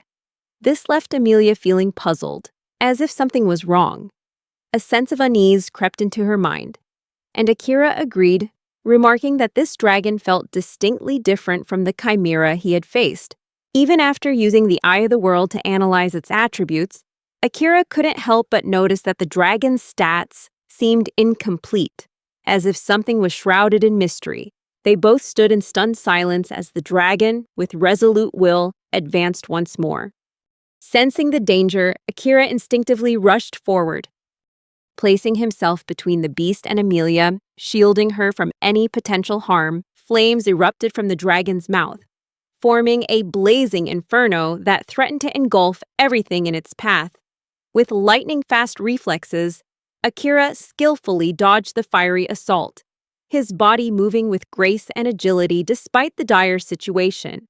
Unfazed by the firestorm, Akira remained steadfast and determined to close the distance between himself and the dragon.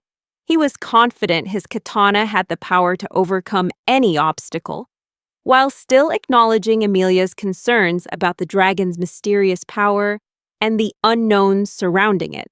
Akira held fast to his unwavering belief. He believed that as long as his blade was effective, there was no reason for him to hesitate in his pursuit of victory.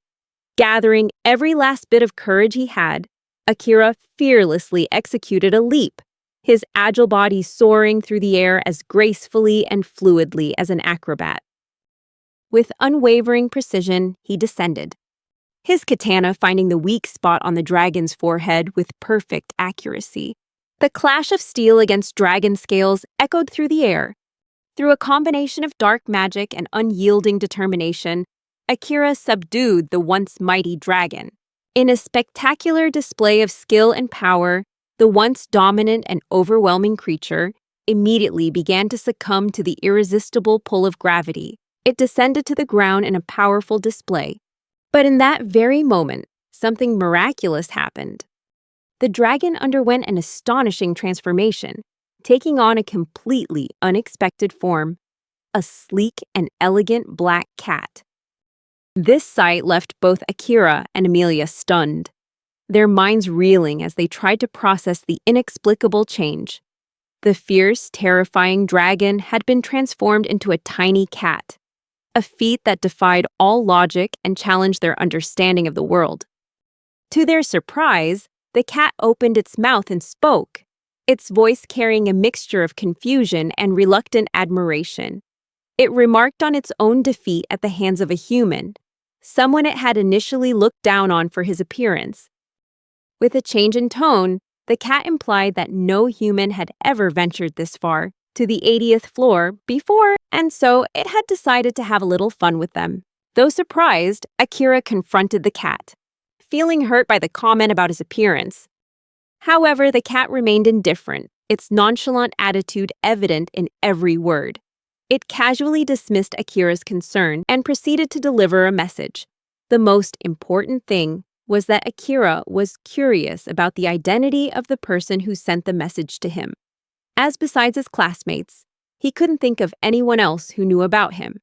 He immediately asked who had sent the message, which prompted the cat to reveal that the message came directly from the Demon King. Quoting the Demon King, the cat informed Akira that the Demon King was eagerly awaiting his arrival in the depths of the Demon Castle, located on the volcanic continent where the demons reside. Meanwhile, in another corner of the vast forest, Tsukasa and the other students had successfully navigated their long journey. At last, they reached the great nation of Yamato. Akira was surprised by the news that the Demon King was waiting for him. He asked the cat for the reason behind this, But the cat admitted that it didn't fully understand the Demon King's intentions. It only knew that it was tasked with delivering this message. The cat explained that creatures like itself, magical beings, were created by the Demon King and served as his eyes, ears, and arms. Everything they observed and heard was relayed back to the Demon King, without exception. Confused, Akira questioned the cat further, asking if that meant the Demon King was the one who created monsters, as he had always believed it was the gods who did so. The cat quickly dismissed that belief, vividly recalling the day the Demon King personally created it. Akira reflected on Commander Sauron's lessons, doubting the cat's claim, as Sauron had taught him the opposite. However, Akira began to consider the possibility that the myths and knowledge passed down among humans might have been wrong from the start. Suddenly, the cat asked Akira to end its life. Startled, Akira asked the reason for this request. The cat explained that it had fulfilled its duty, and now that its transformation was undone, it saw no value in prolonging its existence. Instead of agreeing, Akira scooped the cat into a hug, expressing his unwillingness to harm the magnificent creature with its beautiful silky fur. The cat, embarrassed and shocked, demanded that Akira stop. Amelia chimed in, telling Akira that it wasn't fair, as she also wanted to hug and play with the cat. Despite its pleas to stop, Amelia pointed out that if it truly hated this so much, why didn't it run away? The cat explained that it had to brace its body to its limits to resist the pull of Amelia's magic, and now it couldn't bear it any longer, because Amelia and Akira had broken several of its bones. Therefore, the cat suggested they should end its life. However, Akira refused.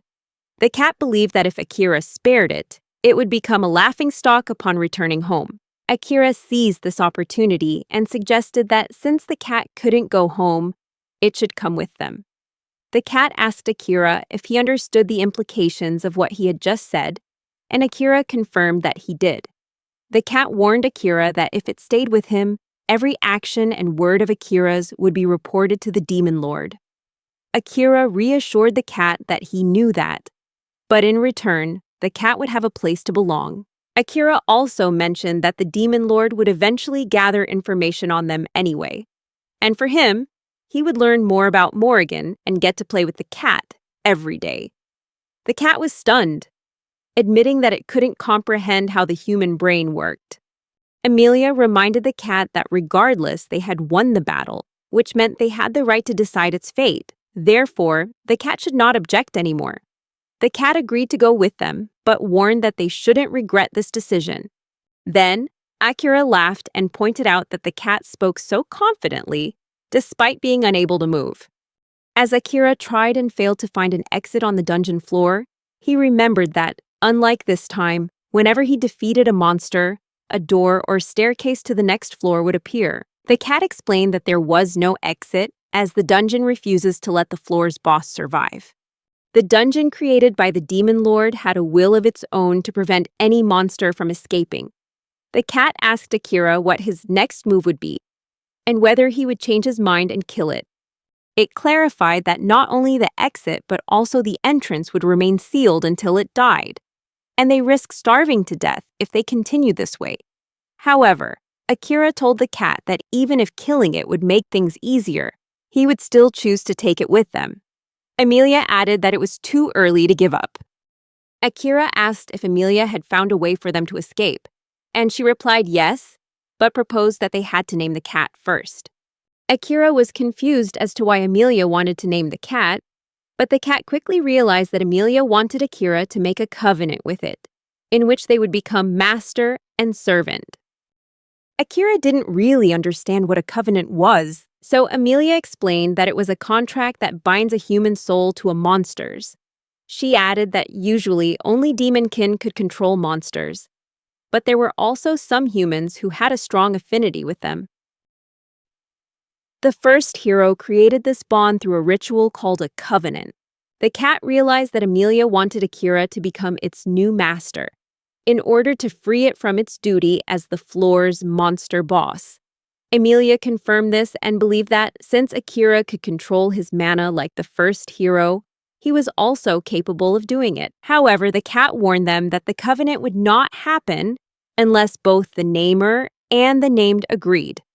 Once the covenant was established, it would last until both of them died, unless they both decided to end it. They would always know each other's location and could communicate telepathically. If one of them died, the other would also die shortly after. Akira tried to process what he had just heard, but the cat interrupted his thoughts, saying that most normal humans would hesitate after learning that they would both die together. The cat also mentioned the strange mana it detected from Akira and claimed to sense it just by being near him. It then asked Akira if he was even human. Akira replied that he wasn't so sure anymore and wondered if he had stepped into the world of monsters. This took the cat by surprise, and it wondered if normal people describe themselves that way. Giving up on trying to understand Akira, the cat asserted that no matter the situation, it was more convenient for it to stay this way, as it couldn't face the Dark Lord again after losing to a human child. The cat extended its paw towards Akira, and Akira took it. He informed the cat that he was Oda Akira, who would become its master, and gave it a name. In return, the cat promised to always be by his side, no matter where he was, and they pledged to be together until death parted them. Akira decided to name the cat Yoru, inspired by its fur, which resembled a beautiful night sky. Yoru cherished the name and remarked that it was an excellent choice. It accepted the name and once again vowed to serve Akira for the rest of its life. Akira and Amelia warmly welcomed Yoru to their team. Telepathy is a special ability that allows two individuals to communicate with each other using their minds, instead of spoken words.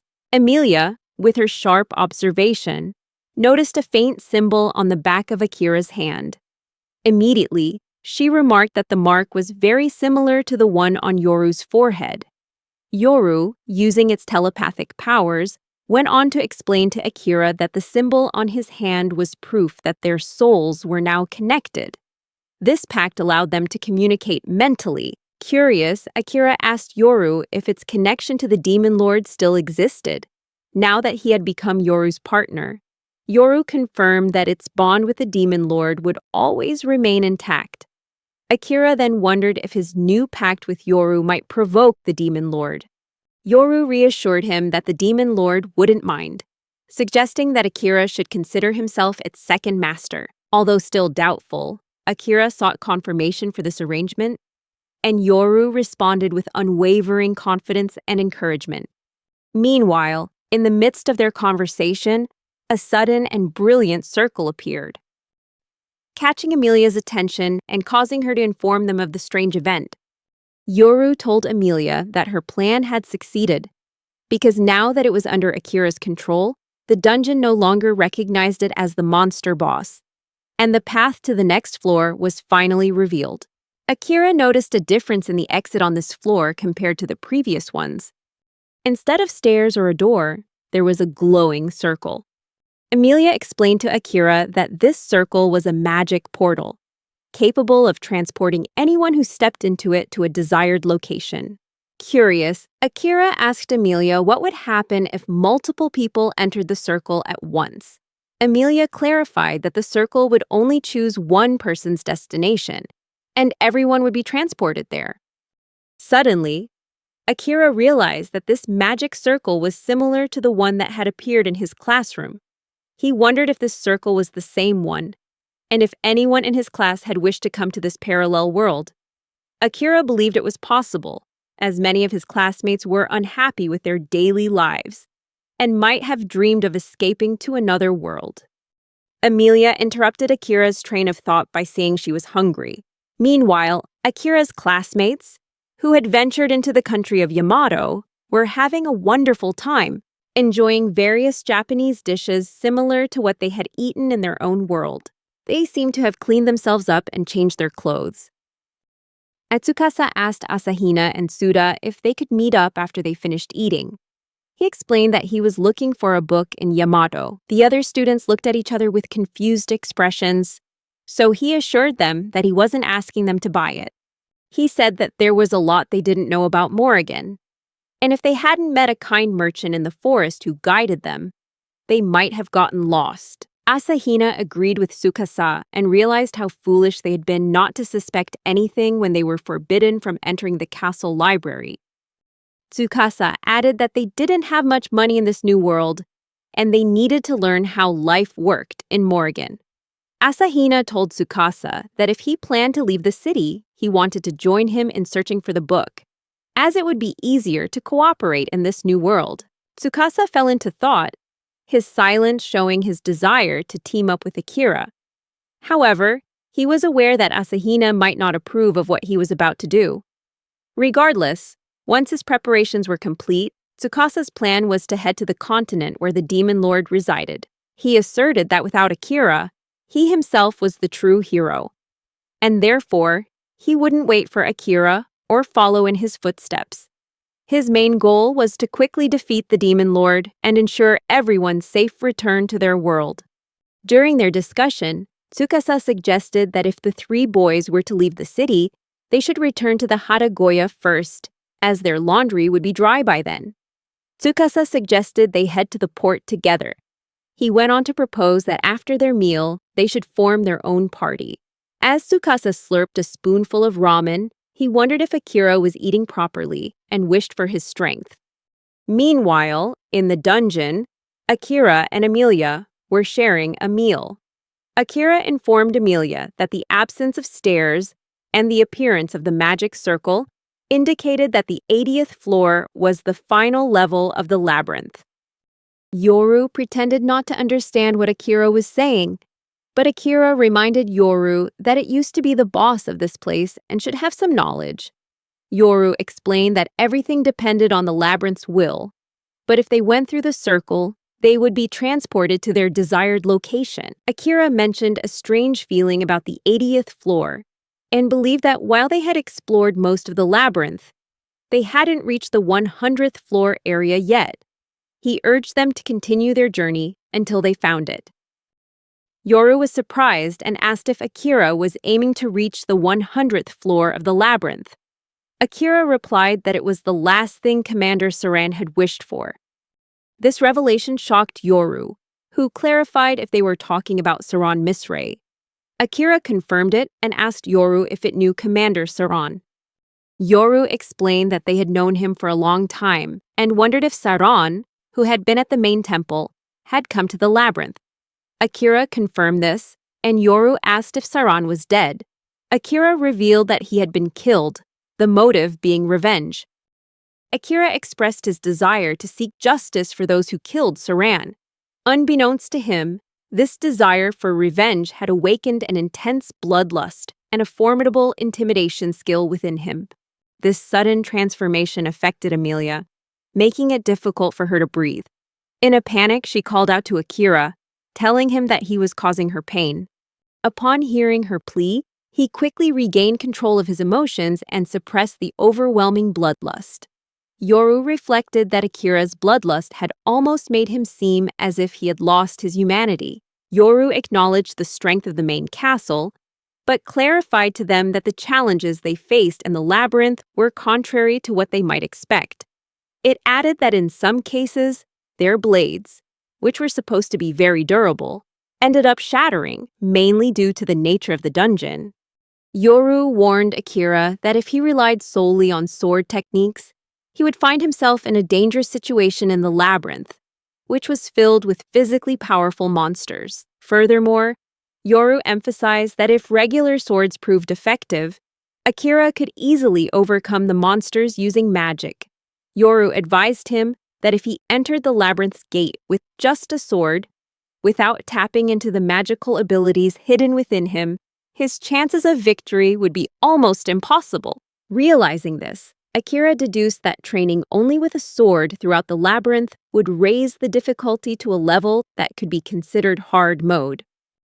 Emilia wondered if all labyrinths were like the one they were in. Yoru clarified that each labyrinth had its own unique characteristics. To illustrate, Yoru mentioned the labyrinth located in the Owl Forest, which was the complete opposite of their current one. As in that labyrinth, magic skills were almost ineffective against the boss monsters there. Emilia seemed surprised by this revelation. Akira thought for a moment and realized there might be other labyrinths on different continents. He understood that if their goal was to reach the 100th floor, they might need to explore a labyrinth on another continent. With their decision made, they prepared to move forward. Yoru astonished them by shrinking down to the size of a normal house cat and leaping onto Akira's shoulder as he approached the entrance. Akira contemplated the possibility of returning to his original world, where his mother and sister might be waiting. However, he had a change of heart, realizing there were still important tasks he had to complete before he could even think about going back. Emilia grew worried about Akira's sudden emotional state, but her concerns were eased when he apologized and reassured her that he was perfectly fine. Gathering their courage, they stepped into the mesmerizing glowing circle together.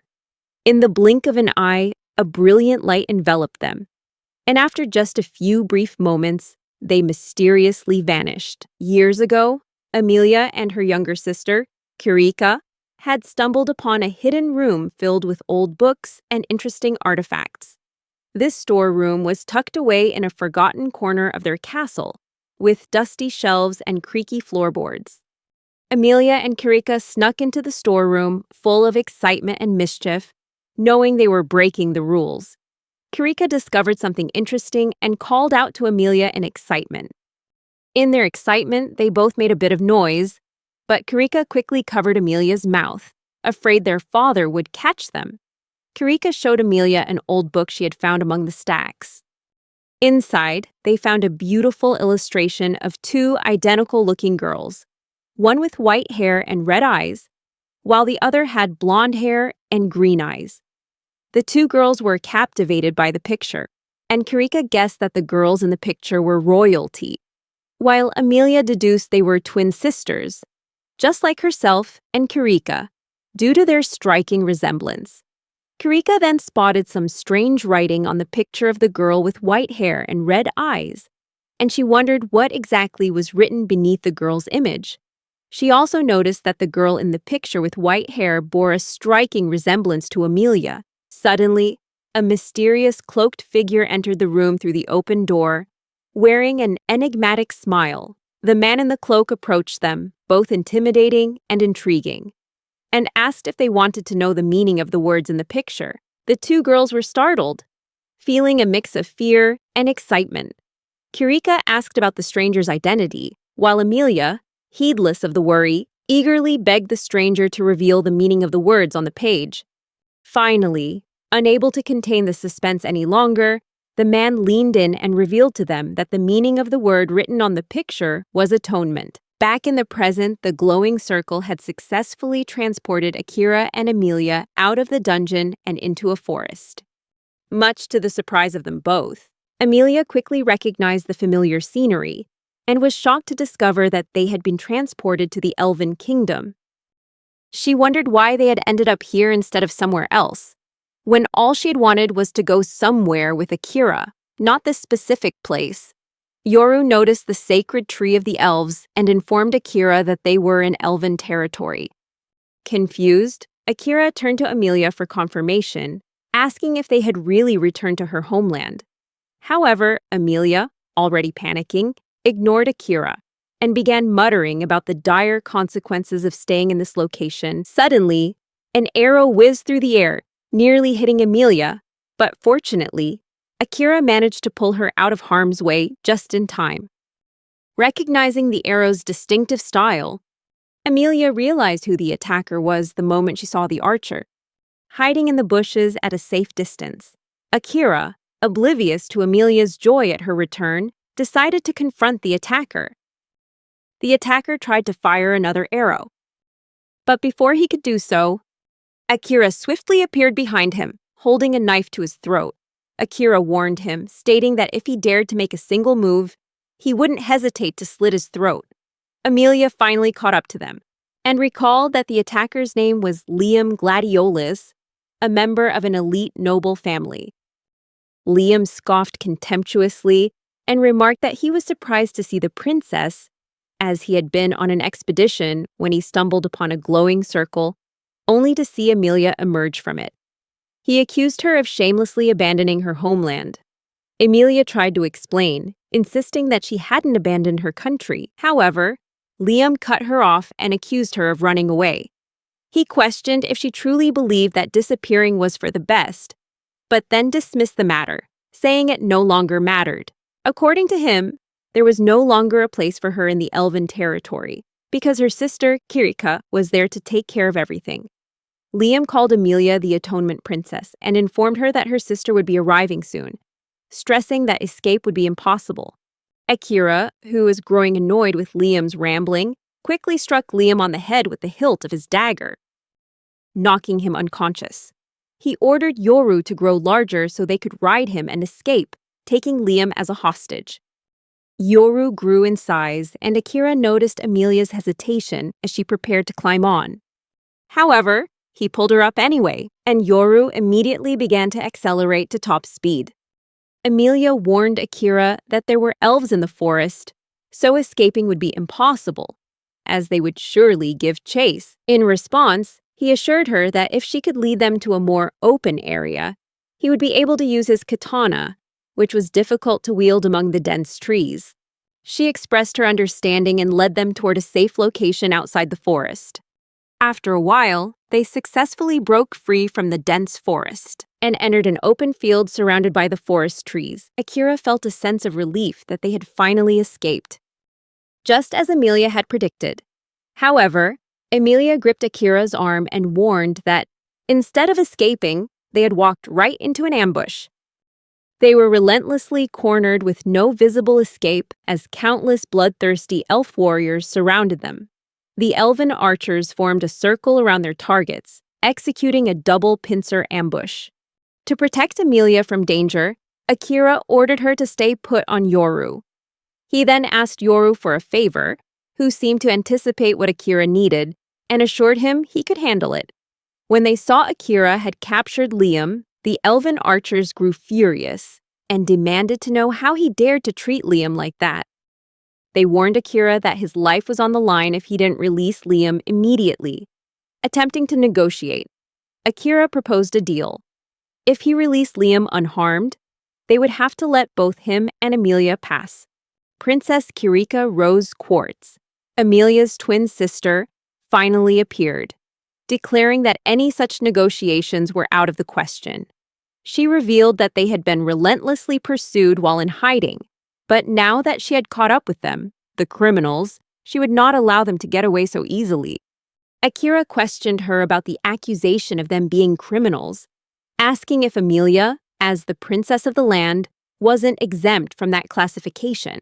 Kirika retorted curtly, stating that he was completely clueless about what was happening in the kingdom. She then lowered her sleeve, revealing a particularly nasty scar. Kirika explained to Akira that the scar was from a wound caused by Amelia's deception, inflicted with some kind of medicine. Seeing Kirika's distress, some of the elves murmured sympathetically. Kirika pressed on, arguing that anyone who harms the royal family should be branded a criminal, a principle that applies even when the harm is caused by a sibling of the same royal blood. Furthermore, she declared that Amelia had intentionally harmed her with malicious intent. In response, Amelia shot back, denying Kirika's accusations. She clarified that while she did give Kirika the medicine, it had been tampered with and replaced with poison by someone unknown. Kirika challenged her, demanding proof to back up her claims and asking if Amelia was accusing her of making the whole thing up. Kirika then scoffed, dismissing any further argument and declaring that Amelia's very existence was a disaster for the country because she was an unwanted child. Kirika stood before Akira and asked if he was the one responsible for bringing the criminal back to Elven lands. She expressed her gratitude, saying she should thank him for returning Amelia safely. Suddenly, Kirika locked eyes with Akira and activated her charm skill. Amelia desperately tried to warn Akira not to look into her eyes, but it was too late. The skill was already active. Charm was a skill that allowed the user to completely control a person's mind and emotions through eye contact. Kirika taunted Amelia for being too late, declaring that Akira's heart now belonged to her. She added that Amelia had no one left on her side. Furious, Amelia shot back that it wasn't true and demanded that Kirika apologize to Akira. She explained that Akira's heart belonged to her, and Kirika had no right to try and take it. Kirika was annoyed by Amelia's defiance. She said that this new attitude of hers was infuriating, especially since just moments ago, Amelia had been the one trembling in fear. Kirika refused to do as Amelia asked and justified her actions, asking what was so wrong with using her own ability. She added that it was just too bad for anyone else, because once she used her charm skill, no one could escape it. And now, Akira was hers. Akira finally spoke, asking since when he had become someone's property. Kirika was taken aback by his words, while Amelia was overjoyed to hear his voice. Kirika, looking surprised and confused, wondered to herself why her charm ability hadn't worked. She considered the possibility that Akira might be stronger than her, but refused to believe it. She insisted that she was stronger than him, because she was a gold-rank adventurer.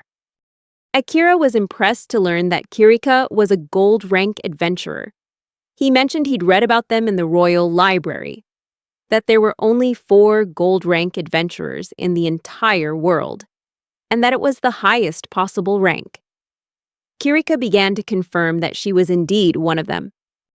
But she cut him off and called him a lowlife, saying that fools like him didn't know their place. She decided she would teach him a lesson with her sword. She asked if his name was really Akira, then drew her sword and proposed they have a duel. She said that if he lost, he would realize his own foolishness and give up on Amelia. Kirika found the situation amusing and proposed that if he won, she would promise to stop pursuing the 3 of them. She then asked Akira if he really thought he could defeat her. Amelia tried to warn Akira against it, but he reassured her that everything would be fine, adding that since Kirika was her sister, he wouldn't use his Yato no Kami sword. Kirika noticed Akira was preparing to fight without drawing his weapon and asked if he was underestimating her. She insulted him again, saying she was speechless at his arrogance. Akira clarified with Kirika that the surrounding elves were only to observe and would not interfere in their fight. Kirika agreed and told him to come at her because she was ready to kill him. As she prepared for a decisive duel, she had no idea just how quickly it would all be over. As soon as the duel began, Akira unleashed an unbelievable combination of speed and power, leaving Kirika astonished and bewildered. Kirika barely had time to comprehend the situation before she felt an invisible force strike her. The impact was so sudden and powerful that she couldn't even finish her sentence. In the blink of an eye, she was launched into the air, sent flying by the strange power of the attack, and came crashing down in a world of pain. It wasn't just Kirika who was left stunned and disoriented. The onlooking elves, who had been eagerly awaiting a dramatic showdown, were also shocked by the sudden turn of events. Akira's swift movements left everyone in a state of disbelief, unable to process what had just happened before their very eyes. As Kirika groaned on the ground, Akira confidently declared his victory and asked if she was all right. Not waiting for an answer, he pulled Liam off of Yoru and tossed him to the ground. Then Akira lifted Amelia onto Yoru before climbing on himself.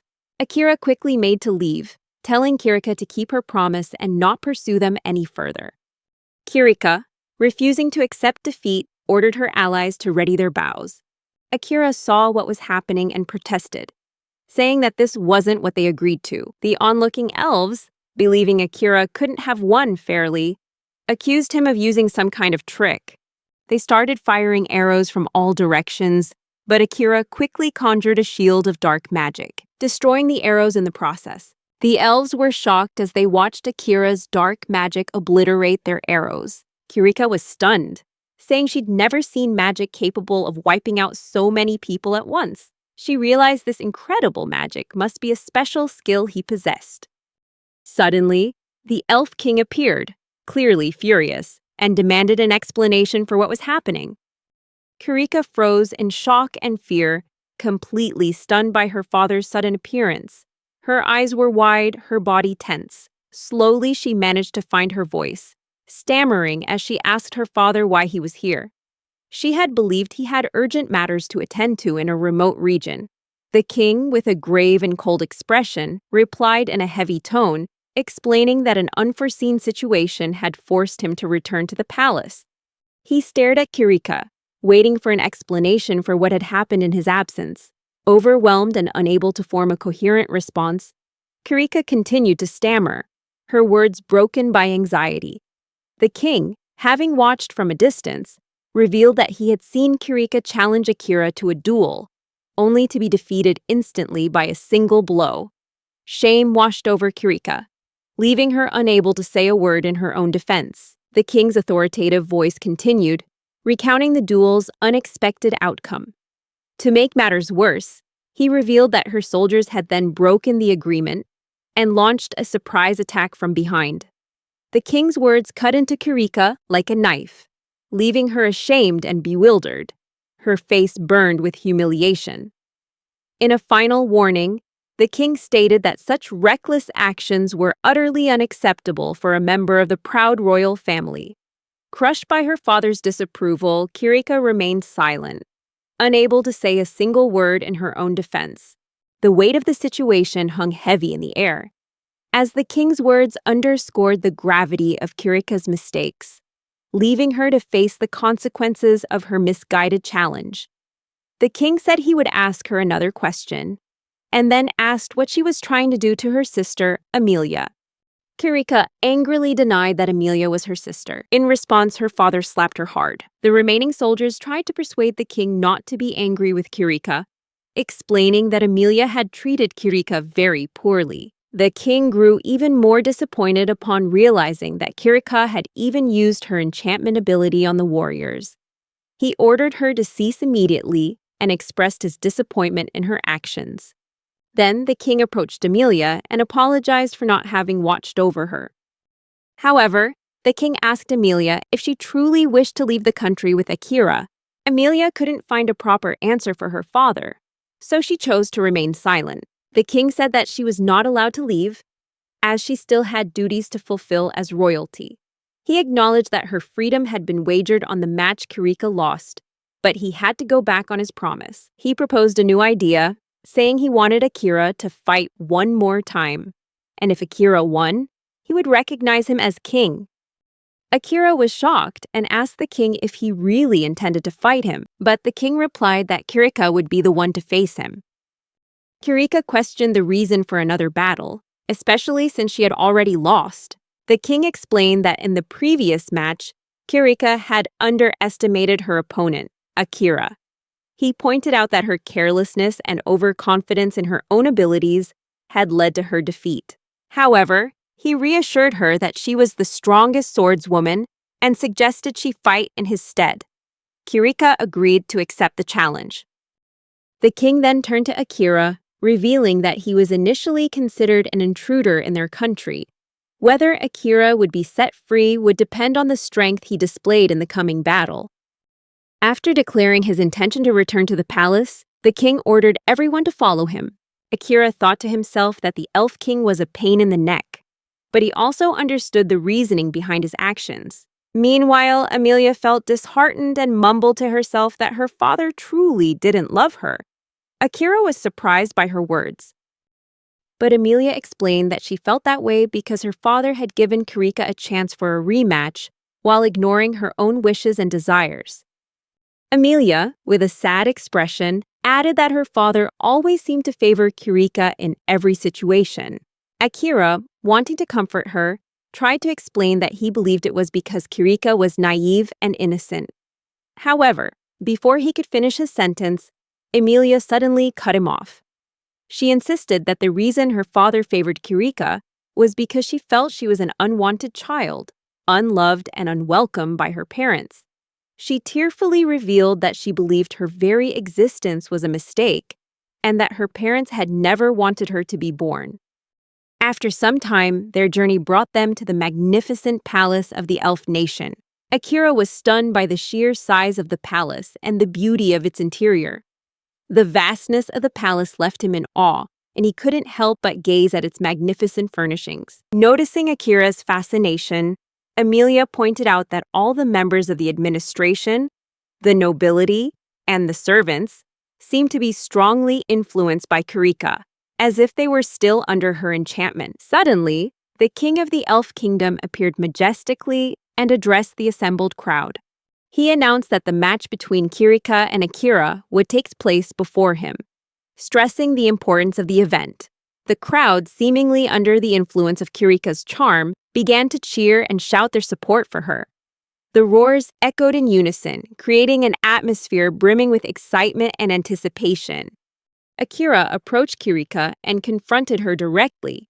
He reminded her that the king himself had ordered her to release her enchantment, but Kirika feigned ignorance. She shot back at Akira, asking what he was trying to say. Noticing Akira hadn't drawn his sword, she wondered why he still hadn't unsheathed his blade. In response, Akira calmly explained that he would continue to use his katana without drawing it, asserting that he had no intention of using his sword against her. Unfazed by Akira's words, Kirika told him to do as he pleased, expressing her resolve to give it her all in the coming duel. The tension mounted as the king declared the start of the match. Wasting no time, Kirika immediately launched an attack, swiftly aiming her sword at Akira. In a surprising turn of events, her strike left a visible scratch on his face. Acknowledging Kirika's talent, Akira admitted that her swordsmanship was formidable. Realizing the gravity of the situation, he decided it was time to get serious. With a determined expression, he informed Kirika that he was ready to settle their conflict once and for all. Princess Kirika couldn't help but admire Akira, and not just for his fighting skills. She curiously asked him why he would accept another duel with her. Was Amelia really worth risking his life for? She concluded that Akira must love Amelia so much that he was willing to sacrifice himself for her. It was a good thing Akira was the only one in the palace with such feelings. The others really didn't care much for her sister. The mid-battle banter was fun, but Princess Kirika was now ready to resume the fight. She unleashed another strike, this time using wind-based magic. The sword attack was accompanied by a powerful gust of wind, making it difficult for the young warrior to dodge. It was no wonder she was so revered as a swordswoman in Elfland. Witnessing Kirika's seriousness in the match, Akira found it hard to believe the princess had actually been holding back that much power. He decided to put more power into the fight. The young warrior activated his shadow cloak skill, a powerful ability that seemed to have a mind of its own, and from that point on, the fight became a spectacle. With the sound of clashing blades and bodies weaving through the air, Princess Kirika seemed to control the match, continuously launching powerful attacks at Akira. Although the warrior could evade her strikes thanks to his skill, it was by no means easy. At some point, the tide began to turn in Akira's favor as he started to counter with a strike or two of his own. Princess Kirika, a seasoned and focused warrior, swiftly blocked Akira's blows with her sword. The fight became a spectacular sight to behold, with neither side gaining the upper hand. The onlookers, including the king, Amelia, and Yoru, watched intently as the princess and Akira repeatedly clashed. Back in the fight, a battle so thrilling no one dared to blink, Akira decided to experiment by combining physical effort with psychological warfare. He taunted Princess Kirika, saying she looked as if she was about to cry at any moment. Still, a game is a game. The princess remained unfazed. She fought frantically, as if she had been waiting for this battle her whole life. And surprisingly, she didn't cry. Instead, she fought with a smile on her face, as if enjoying every moment. Akira went up and asked Princess Kirika directly if she truly hated her twin sister, Amelia. Princess Kirika didn't say she hated Amelia, but she admitted she was determined to hate her sister. What could that possibly mean? Akira took a wild guess and concluded that Princess Kirika hated Amelia because she was an unwanted child. Oh, someone's grasping at straws now. The princess shook her head at Akira's foolishness. This boy was all brawn and no brains. The story of being an unwanted child, according to Princess Kirika, was just an ancient myth. The reality was that long ago, one of the twins would have been killed. But because elves had difficulty bearing long-lived children, the custom of killing precious offspring was abolished during Kirika's grandfather's time. This short story gave Akira a new perspective, but it still didn't explain why Princess Kirika constantly criticized Amelia for being an unwanted child. Even though Kirika knew it was hurtful, it seemed a big reveal was coming. Princess Kirika admitted that it was easy to criticize Amelia because she didn't resemble anyone in the family, which made Kirika feel like an outcast. But on the contrary, Princess Amelia was no outcast at all. To be precise, Amelia was born into the legendary Miko profession. A Miko is a shrine maiden, and this profession means you are loved by the gods. As someone who possesses this, the world will bend in your favor whenever you wish for something.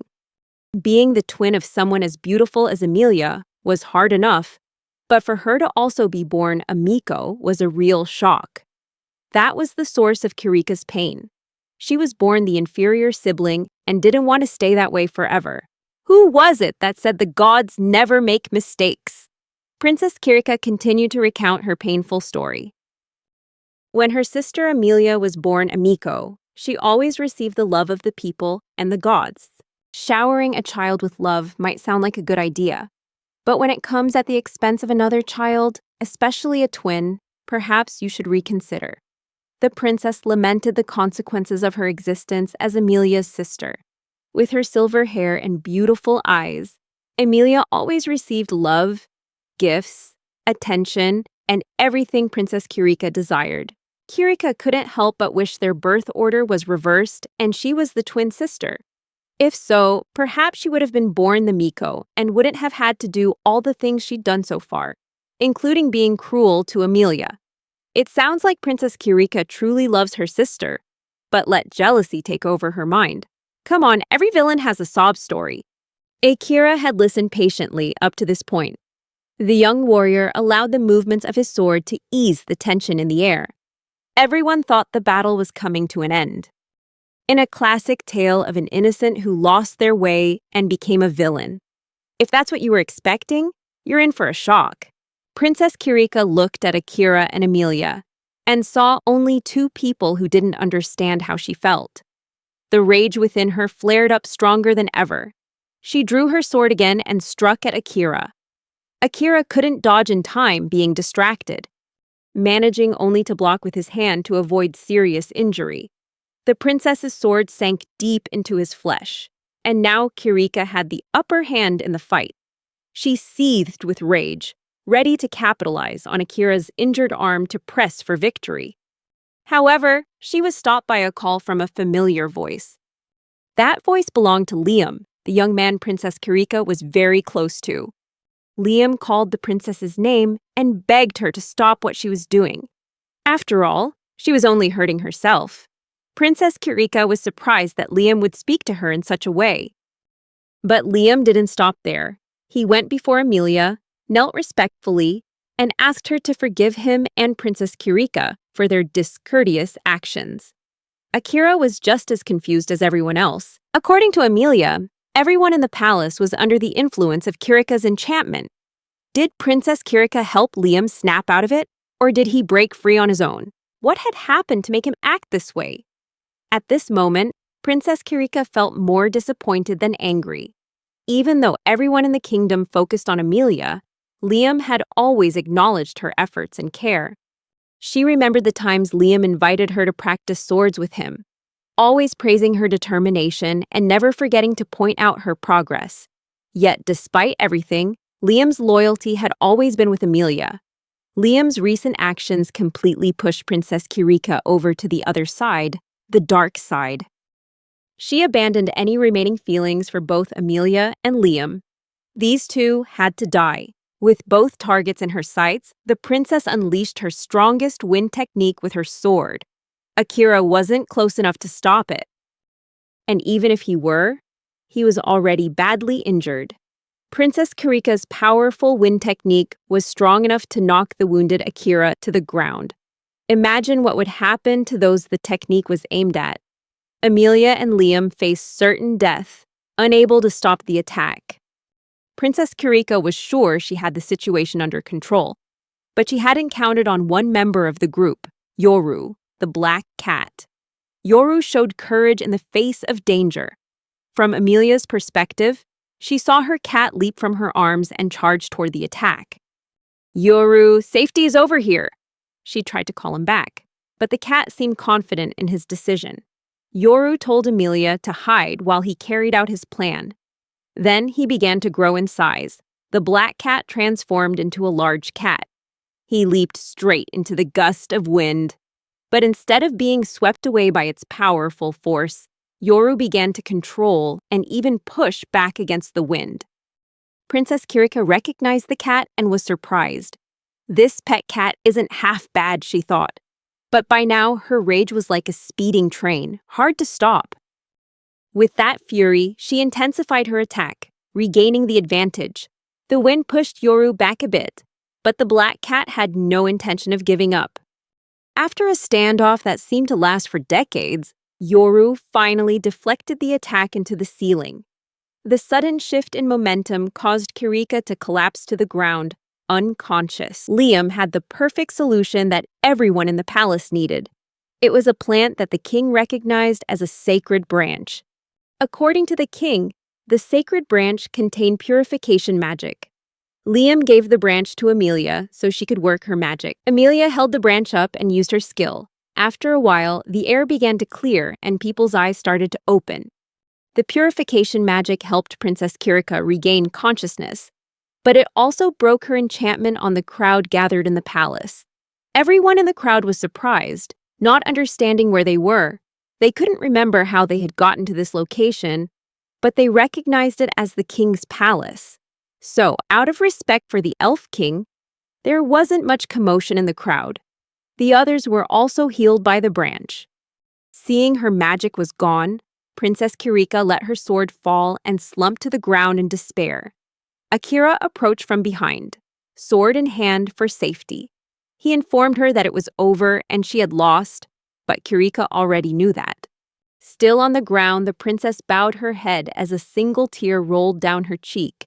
Just one, then two, and in a matter of seconds, Kirika began to sob, wondering where she had gone wrong with her plan. She lamented her unfortunate fate, talking about how she had started to like Liam, who always acknowledged her efforts. She liked him and wanted him to like her back. Things were going smoothly with Liam, but then he was chosen as a candidate for her sister Emilia's fiancé. Akira's ears perked up immediately upon hearing that Liam was Emilia's fiancé. "Calm down, young man. The story isn't over yet."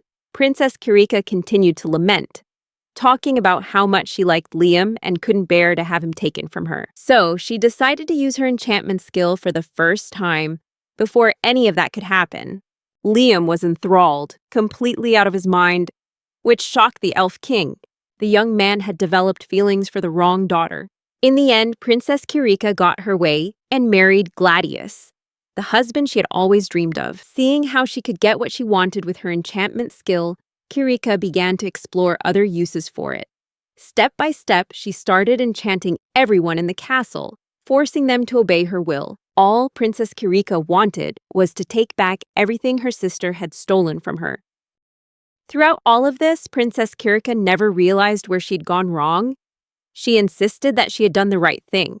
However, Princess Kirika's story was interrupted by an authoritative voice. It was her father, the king, who looked his daughter straight in the eye and told her she was wrong.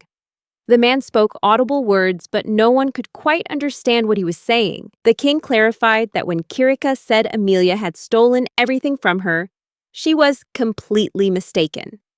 The princess hissed. Even with the end so near, her father still felt no need to hide his favoritism for his first daughter. The preference was always there, and perhaps always would be.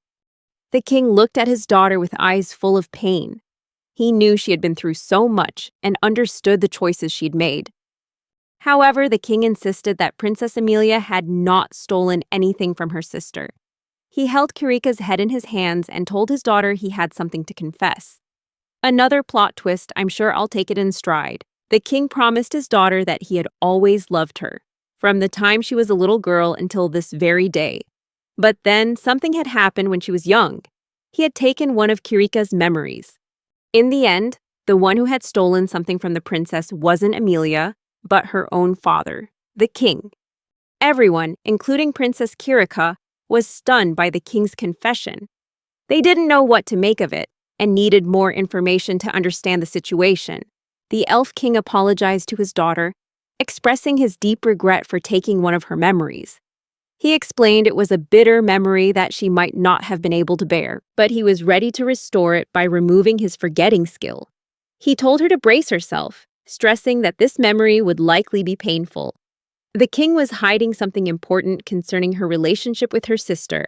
When the time came to free her from the shackles of forgetfulness, Kirika's mind was suddenly flooded with a stream of memories, taking her back to a precious moment in her past.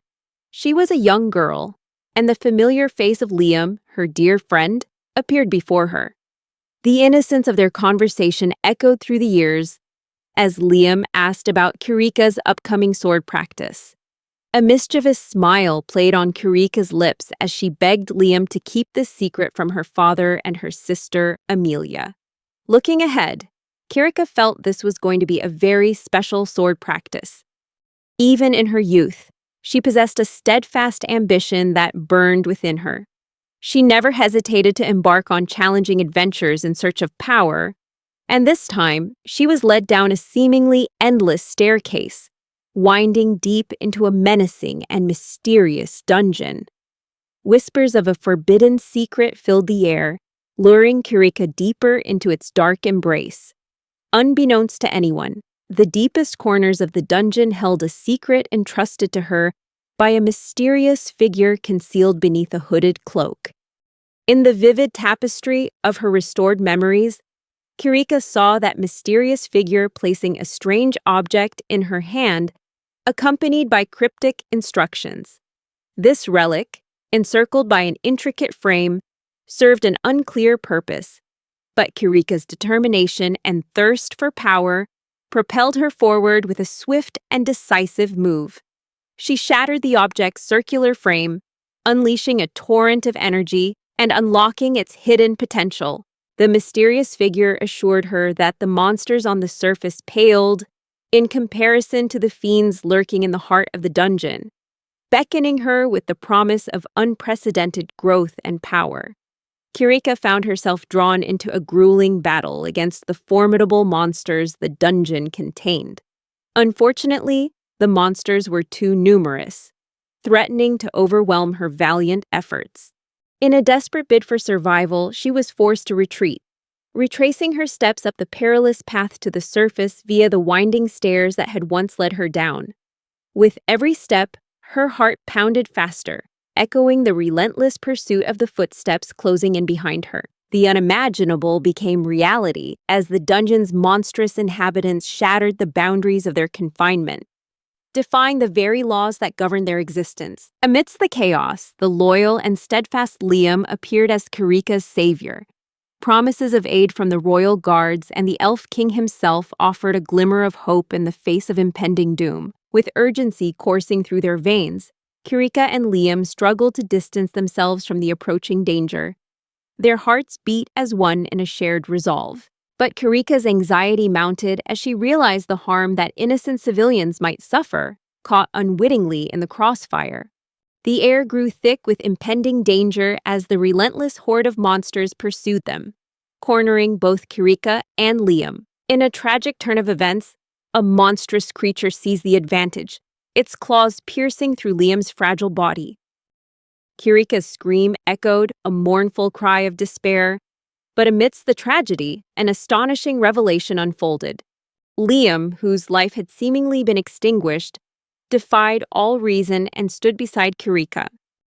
Holding her tightly in a comforting embrace, confusion and disbelief warred in Kirika's mind, as she struggled to reconcile the memory of Liam's death with his miraculous revival. The Elf King intervened, dispelling the fog of uncertainty that clouded Kirika's thoughts. He confirmed a painful truth. Liam had indeed died on that fateful day. The weight of remorse settled heavily on Kirika's shoulders as she understood the scale of her transgression.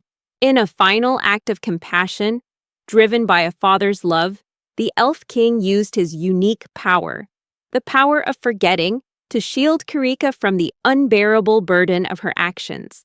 He cradled her unconscious body, carrying her away from the source of her pain, hoping to protect her fragile heart from the depths of despair. Time would reveal a shocking truth. Amelia, Kirika's own sister, possessed the extraordinary power responsible for the destruction of the dungeon door. Her ability to manipulate gravity proved to be the essential tool in sealing the entrance, preventing any more monsters from escaping. As the royal soldiers pursued the escapees, Amelia's latent potential expanded even further, revealing the impressive resurrection skill that brought Liam back from the brink of death. In the face of tragedy, Amelia's true power manifested, far surpassing her previously understood limits of mere magic creation. Kirika stood frozen, her emotions teetering on the edge of overwhelming astonishment. The realization that her sister had performed such selfless acts, despite enduring years of mistreatment, sent her into a whirlwind of conflicting feelings. The Elf King, ever ready to take responsibility, admitted his own shortcomings, acknowledging that his intervention had inadvertently set Kirika on a path filled with suffering and heartache. The weight of this revelation was a heavy burden for Kirika to bear. The Elf King recognized his own weakness, aware that his actions stemmed from a father's love, a relentless desire to protect his daughter from unbearable pain. His heart ached as he witnessed Kirika's anguish, and he admitted that his misguided attempts to shield her had unintentionally led her to an even darker future. The realization dawned that he could no longer postpone the inevitable, and with a resolve tinged with remorse, he vowed to right his past wrongs. Akira intervened, directing Amelia's attention to her own abilities. He urged her to deactivate her Ice World skill, an extraordinary power she had unknowingly used when they first encountered each other. When the skill was turned off, Amelia's gaze shifted from the superficial layer of understanding provided by the status window, allowing her to truly perceive the world and engage in a genuine conversation with her family, especially with Kirika. Amelia's voice trembled as she admitted that she had always struggled to understand the desires and intentions of others. The praise she occasionally received through Miko's adulation only added to her confusion, leaving her yearning for a deeper understanding. In her search for clarity, she had placed unwavering faith in her world's eye skill, believing that delving into people's status windows would unlock the answers she sought. However, she now acknowledged the role fear played in her actions, a fear of the unknown that had held her back. In this shared moment, the two sisters cast aside their preconceptions and ran towards each other, arms outstretched in a long-awaited embrace. Tears mingled with smiles as apologies flowed freely, bridging the distance that had kept them apart for so long.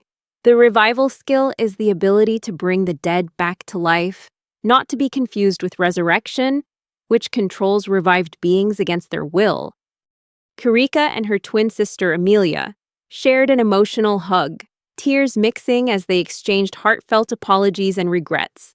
Their faces were streaked with tears, reflecting the depth of the emotions they were experiencing.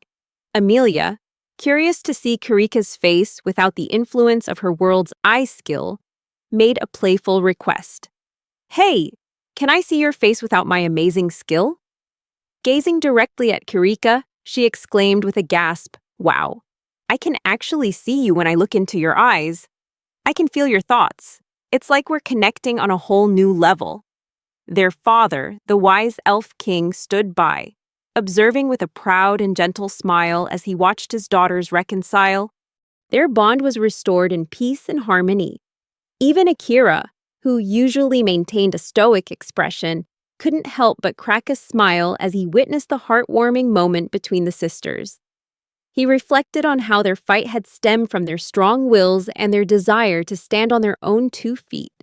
As he watched the scene unfold, memories of his own family flooded his mind. The Elf King's presence reminded Akira of his own father, who had left him and his family 7 years ago, leaving them to face many hardships alone. Seeing Emilia and her family reunited, a long-forgotten memory suddenly surfaced in his mind.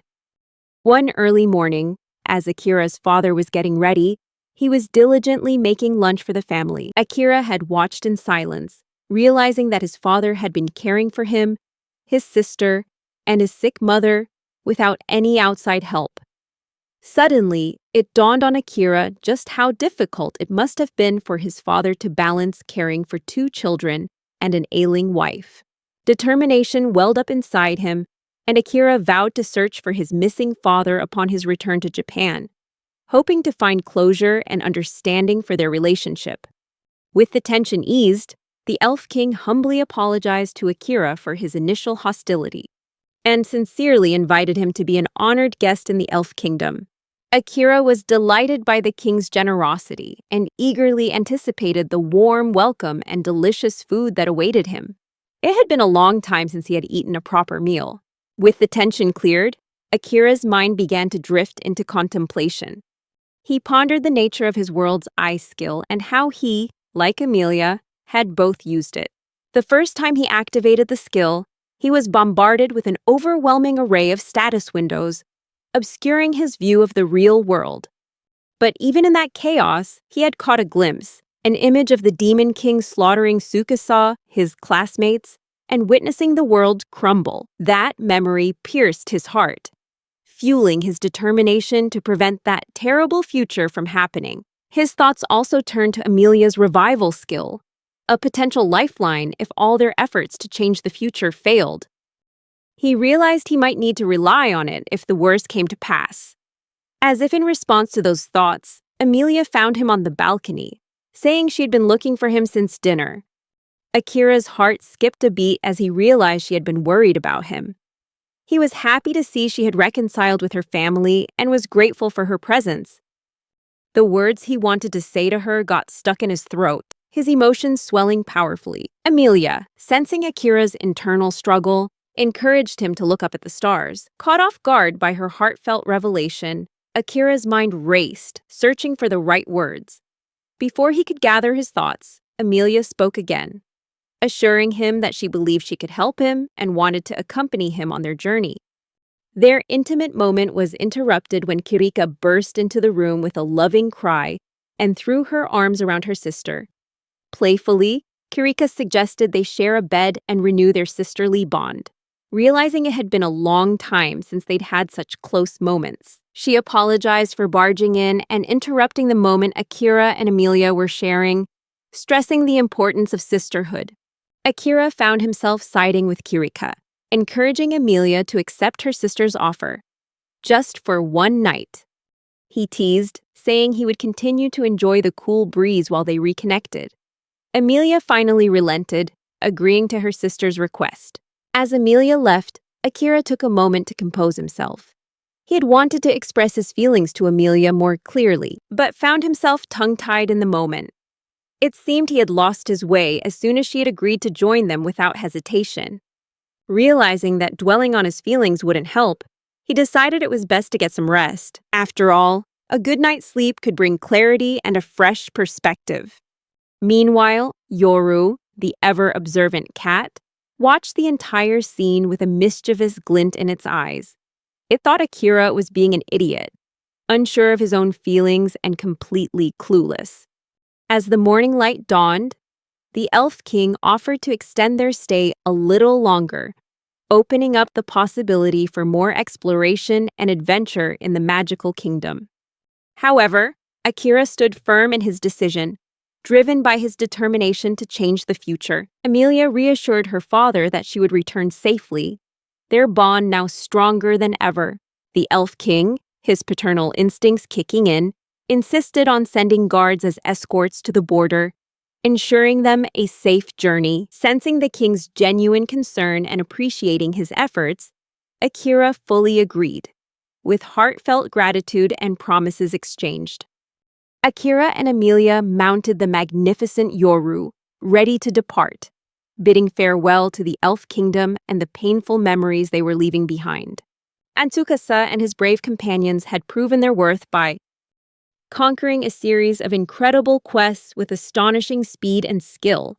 As they proudly approached the counter to present their completed quests, the woman behind it couldn't help but be amazed at their unparalleled efficiency.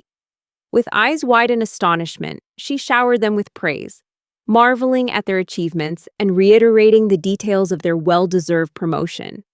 Of course, she also stressed that they needed to leave their signatures in the registry, a minor formality amidst the celebration. Now adorned with prestigious gold badges, the brave adventurers couldn't help but bask in their newfound glory. They exchanged playful banter, reminiscing about their most memorable battles, and sharing celebratory high fives in the cheerful atmosphere. One of the group joked that the surface-level monsters they encountered were like harmless kittens compared to the winding challenges they had faced in the dungeons. Tsukasa, however, disagreed, yearning for opponents who could match their skills to truly test their abilities. It would be a shame if leveling up was as swift as their lightning-fast victories. However, an unfortunate situation arose when they found themselves in the middle of Yamato, a land devoid of dungeons to conquer. Asahina and Nanase searched and investigated tirelessly, leaving no stone unturned in their hunt for Akira Oda. Unfortunately, their efforts bore no fruit, and Akira remained an elusive phantom. Tsukasa, with his strategic mind, suggested leaving Yamato, as it seemed to hold no more secrets for them.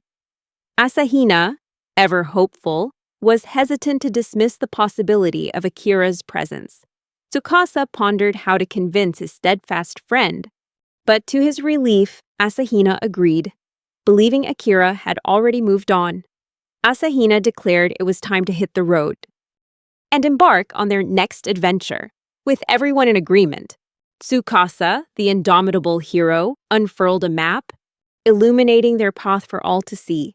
He pointed out the route from the land of Redis to the human-filled continent of Brute. However, the dangers of Yamato still loomed, with a king who might be pursuing them, sending troops in search of the brave adventurers. Fortunately, Yamato had a hidden gem, a bustling seaport that would be their escape. They stood at a major crossroads, but Nanase, with a hint of hesitation, reminisced about the incredible Japanese cuisine Yamato was famous for. How could they possibly resist such tantalizing flavors? Luckily, their creative minds devised a plan. Tsuda, the group's culinary artist, stepped up, offering his skills in preparing traditional Japanese dishes.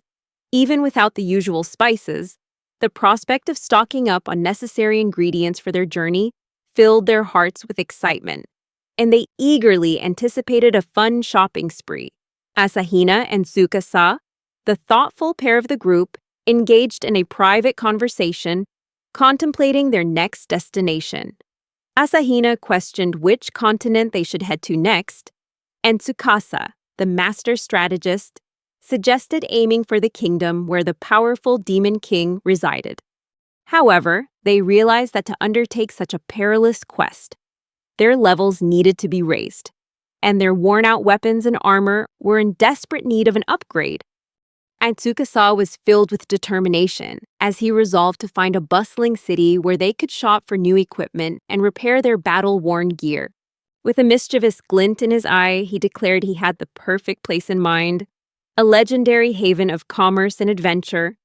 Meanwhile, in a desolate and gloomy swamp shrouded in mystery, a figure emerged from the misty depths.